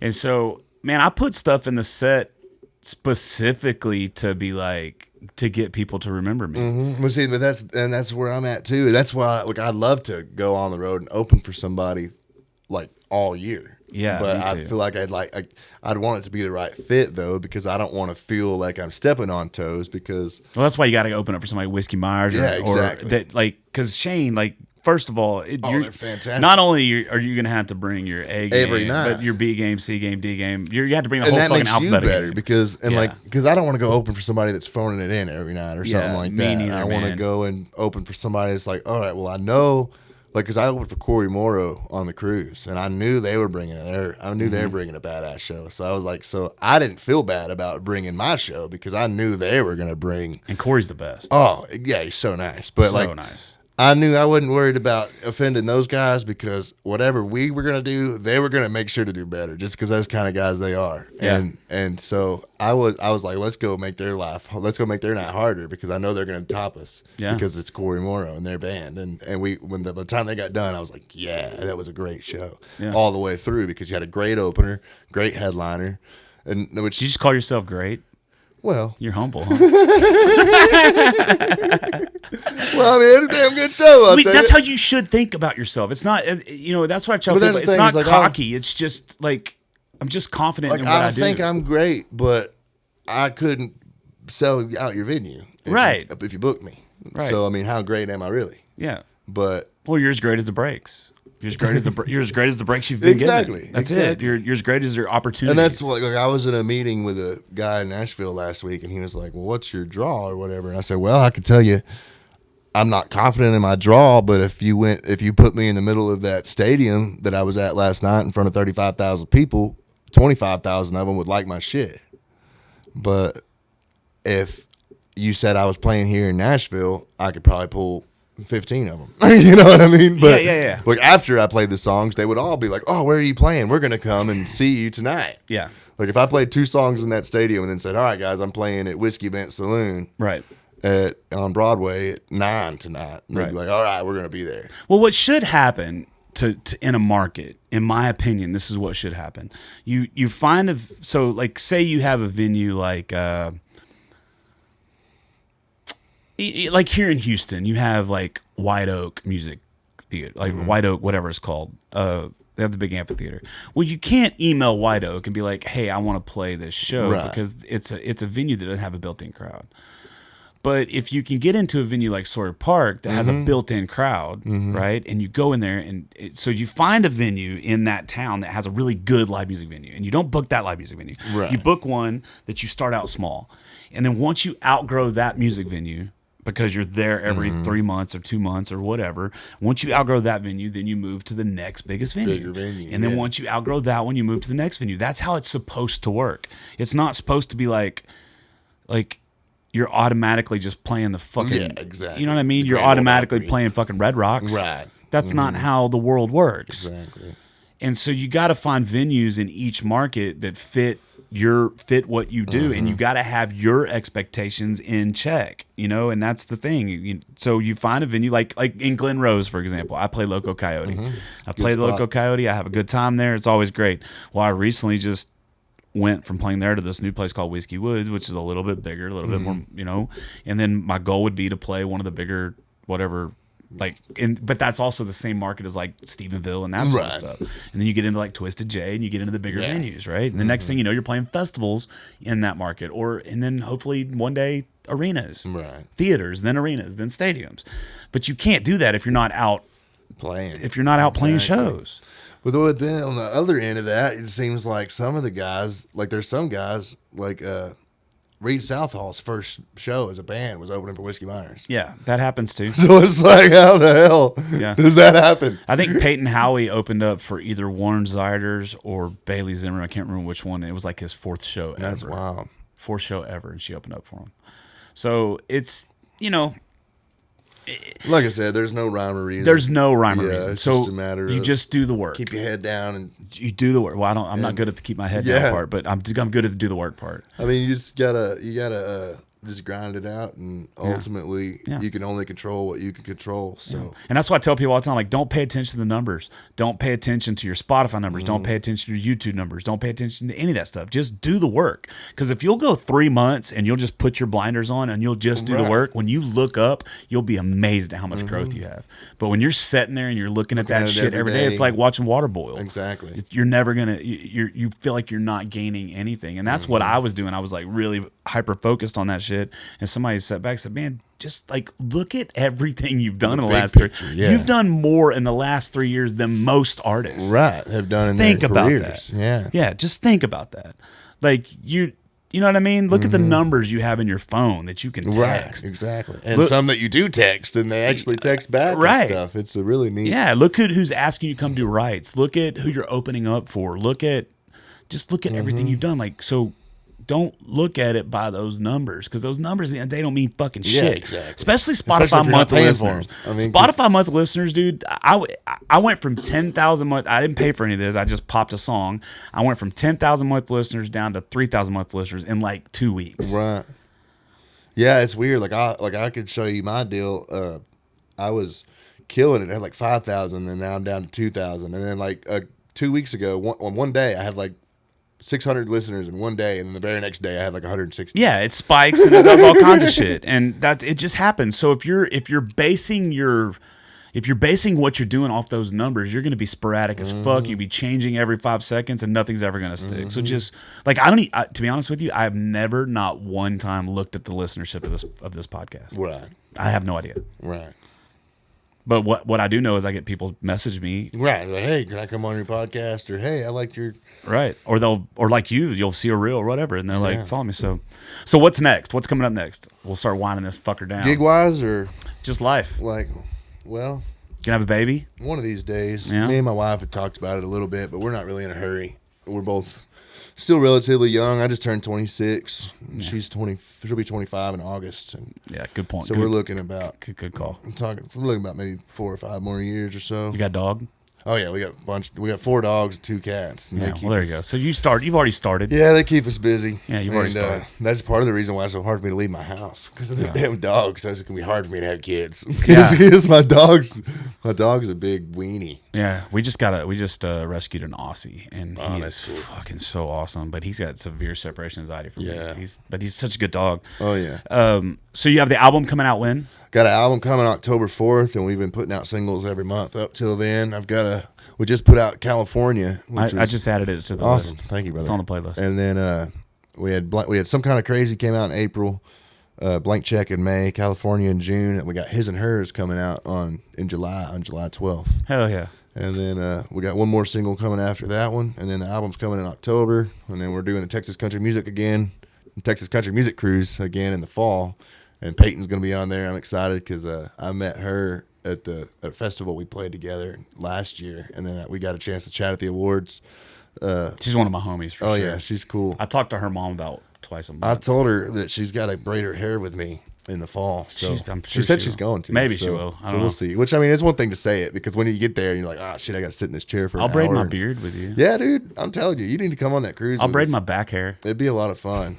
It would be, because for one, your personality, people would love it, and then your tunes are great too. So Yeah. and I mean, just there's nothing like just waking up, going to the pool bar, and then just going to the pool all day, and then all like what I love about it, like me and Bree and the Wilder Blue guys, we're all hanging out in the pool, and I didn't like a kind of imposter syndrome as I'm over here, like because I was walking through it, like Tanner, come over here, and Yeah. I'm like. Me? Like, Bree? Zane, don't hang out with me? Yeah. Like, what the heck? I've never met Zane, but I know Brie and Paul. Oh, yeah, Paul's cool too, man. I have a Jeff Canada Sucks video from Paul I'm about to post. I have some. See, Paul loves my stick horse. I'm sure he does. I'm sure he does. So we were playing on the ship, and he came up and grabbed it, and I was like, hell yeah, brother. That's what I got it for. I want to man. have him on here just talk about gear, because he's Yeah, a gear no nerd, kidding. and I just like But I have a few videos of Bree saying it, but I can never use them because they're like it's like potty mouth, hell. and she doesn't. That's not her Yeah, bag. yeah. And so You posted one, didn't you? of I Bree? did. She I had was about one. to say, Somebody else one had her that do was- it, and she sent it to me. One that But was somewhat clean. But last year at the T3R Awards, we were hanging out afterwards, and she, everybody was in the bottle, Right. And one of them says something like, "Jeff Canada sucks." I don't know. I have to find them, and they're just so fucking funny. But you could like visibly tell she's Wasted, drinking, yeah. and she's using foul language, and that's not her. Well, of course. that's yeah. not her deal. So I would Yeah. never post yeah, it. Yeah, not without permission anyway. I wouldn't anyway. I just wouldn't. It's just not one of my. yeah, just one I of the don't- things you just have. Yeah. yeah, that's cool. And every time when I stumble on it, it just makes me yeah, laugh. just a chuckle. Yeah, but one of these days you'll send it to her and be like, "Hey, remember this?" yeah. Well, Kyle told me, her producer Kyle told me that I'm on the short list for her podcast. So whenever I go on her podcast, I'll bring it up. Hell yeah. But I'm gonna go That's in there and cool. not cuss, not once on that podcast. It's gonna be really fucking hard. Yeah, no 'Cause kidding. I'm not It's hard. good at that part. I mean, it slips. Yeah, It slips. it slips.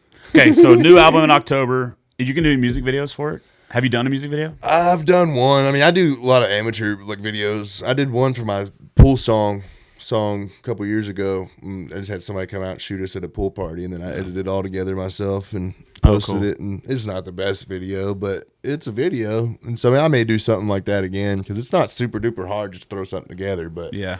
I like it to at least look as professional as can be. And that one's not bad, but it was hard because we had a lot of extras, and it's hard to get people to, especially when they just want to pool party and drink. Yeah. And so if I ever do another music video, it'll probably just be me in the video. Yeah. Yeah. My best one is Monsters, and it's just me. There's Right, nothing. because it's easy to direct yourself. I Yeah. mean, 'cause it's Man, like, this one was, I don't know if you've seen that video or not. I but haven't. I'll have to check it out. Pretty intense. I listened to the song though. It's a cool yeah. tune. Yeah, I like it a lot. I'm the most proud of that. The video for sure is the coolest thing I've ever done. So, who do you use for your videos? Well, it just depends Right. on the. Hang on, we're gonna have to. Did I miss it? Oh, I think we're about to be maxed out. Or maybe it's still recording. Either way, we might have to end it right here. Yeah, that's so it. here's an alternate ending. So we're ending right now. Thanks for hanging out. Don't be a butthole. Now we'll see what happens.